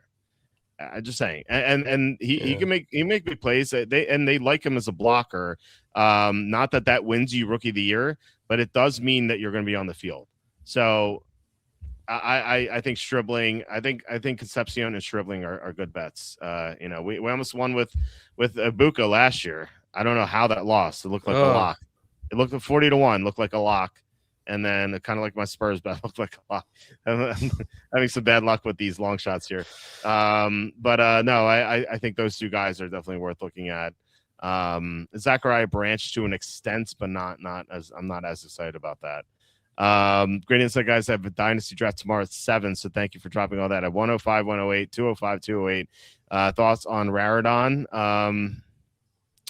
Let me see what I had written about him. I mean, I don't know if you're going to take a tight end in like round 1 and 2. I guess it depends how many teams are in your league, But let me see. So let me see. Okay, so I think that, like, I think long term he could be okay. He's got a lot of injury history. That's kind of like, it's why I think he went or he didn't go as early as maybe he could have if he didn't have those problems. But he's not an athletic tight end, so I don't know. I mean, look, anyone attached to Drake May could do well, but Hunter Henry's going to be there for a couple of years, so you have to wait. So like I don't think you would take him at 205, 208. I think, like, depends on how many people in your league. Like I would eventually have interest in him. And I don't know how many rounds you would have, but like I think I would have interest in him like later in the draft as like a guy with upside. But like, again, like tight end, you're only starting, unless your league's different, you only start one tight end. So you don't really, I wouldn't really focus on that. But I don't know. If you want to take a long shot at tight end, I think he's okay. Go for it. Connect 4. Go for it. Uh-huh. Yeah, I mean, sounds good to me. I'll take Tyson. Maybe I'll take Concepcion. Yeah. You don't like my Stribling? You don't like my Stribling call? I think Stribling's a decent chance, or decent value too, rather. Yeah, I'm looking at the other guys here. I'm not really seeing much. Malachi Fields before the Beckham signing. Now he's there. Katron Allen's he's a good runner. He might be the best runner in Washington, but they have a lot of guys there. Nothing else really stands out. You got I'll take Marlon Klein. Bryce Lance is really athletic. Not that I think he's going to win, but he's got a lot of. That's Trey Lance's brother, by the way. But he's a receiver, so not a quarterback. So you don't have to worry about him busting at quarterback. 12 team super flex, 1 quarterback, 3 running backs, 3 receivers, 1 time. Yeah. So like if you have 3 running backs and 3 receivers and 3 flexes, like you really don't have to worry about tight ends at all. I trade away all my late picks, tight end premium. Still, it's that gets negated by the fact that you need to start 3 running backs and 3 flexes. I don't know. I mean, it depends if it's only 1.5 PPR, I don't. But if it's 2x PPR, then maybe that. So I don't know. It's 4 rounds. I think I would take him like round 4. I think he's definitely draftable, just not in like the second round though. Don't ask for my opinion. I'm terrible at fantasy football. I don't know. You never tried it. I tried it a couple times. I actually got 3rd place in the league 2 years ago. Well, I got roped into it. That's horrible. I got roped into it. Okay. Well, you sound like you did pretty well. Got lucky. Yeah. Oh man. All right. I think I gotta call it here, buddy. All right. Sounds good. Sorry. So thanks, guys. Look at it all, man. I'm gonna be 40 this year. And welcome to the club. Are you excited? Oh, thank you. Appreciate that. I'm gonna honor you. Gonna send you a gift. Honorary membership card. Actually, you do get a membership card when you're 40. I don't know if you knew that. Oh, really? They mail you one, yeah. They. Well, I'll wait with it. I'll wait with great anticipation. All right, guys. Thank you for watching, commenting. Appreciate it. We'll be back on Tuesday doing more fantasy drafts on Tuesday. Andy and I will be back on Wednesday to do the NFC North, NFC South. Thursday, it's guest TBA. We'll have someone on. Do you guys bet baseball at all? Rarely. Andy definitely does it more than us. But Tom used to do it all the time. I mean, Tom's of the two of us, Tom is the one you should ask because he had like 70% hit rate in baseball. Not even taking favorites, just like all underdogs. He's like 70%. Crazy. Thank you for the plug. Yeah, I do a little bit. I'm actually on a little heater right now with home run props. But are you? Well, are you going to post them or? As soon as I start posting, we'll lose. They're going to lose, right? Yeah. Yeah, but yeah. All right. But I did say Nixon 4 or 5 before did. game 2. Yeah. So it looks like that's going to be the case unless something crazy happens. Unless Wemby grows some balls and starts playing well. Like, I don't know what's going on with them, but I'm working on home runs. Who would you have tonight? Did you have anyone tonight or yesterday? Freddie Freeman and Brandon Marsh I had tonight. Tonight? Yeah. Did they both hit? Yep, they both did. Yeah. I mean, I had a couple others too, but that didn't. But what were the odds on them? Do you remember? I think Marsh was plus 790. Nice. And Freeman was plus 490. Okay. So yeah, so I it was very nice. But I had a couple others that lost, but those were such a huge payoff that it didn't matter. So yeah, I used to like back when I was friends with Stochastic, they used to have on their I forget what it's called, but they used to have like the best value bets every day on home runs, and I used to bet like 20 or 30 of them. And it like is if you hit like 5, you'd break even, or 4, you break even. And if you had like 8 in one night, which I had many times, like you would be way up. So, wow, yeah, it was one summer. That's all I did. And then the next year, like they changed their formatting, and I couldn't find the best values anymore. It's like, why you made your product worse? Thanks to Stochastic, because this is a promo. That's their motto, the company. We make our product worse year over year. We're like shrinkflation for McDonald's and Whopper. And the longest home run jackpot. We got Fanatics. I know DraftKings does a Grand Slam promo, and Matt Chapman for long. Nice. Okay, yeah. Anyway, so we'll be back next week. Nothing that says we're gonna have an off night or anything. So full week next week.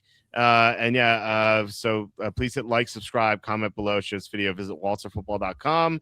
And Quack, do you want to plug anything? No, I'm good. Just thanks everyone for joining. Have a great time as always. We had some really good laughs tonight. So yeah, absolutely. Appreciate it, Walter. All right, guys. Hope you have a great rest of your night and a great weekend, and I'll talk to you on Tuesday.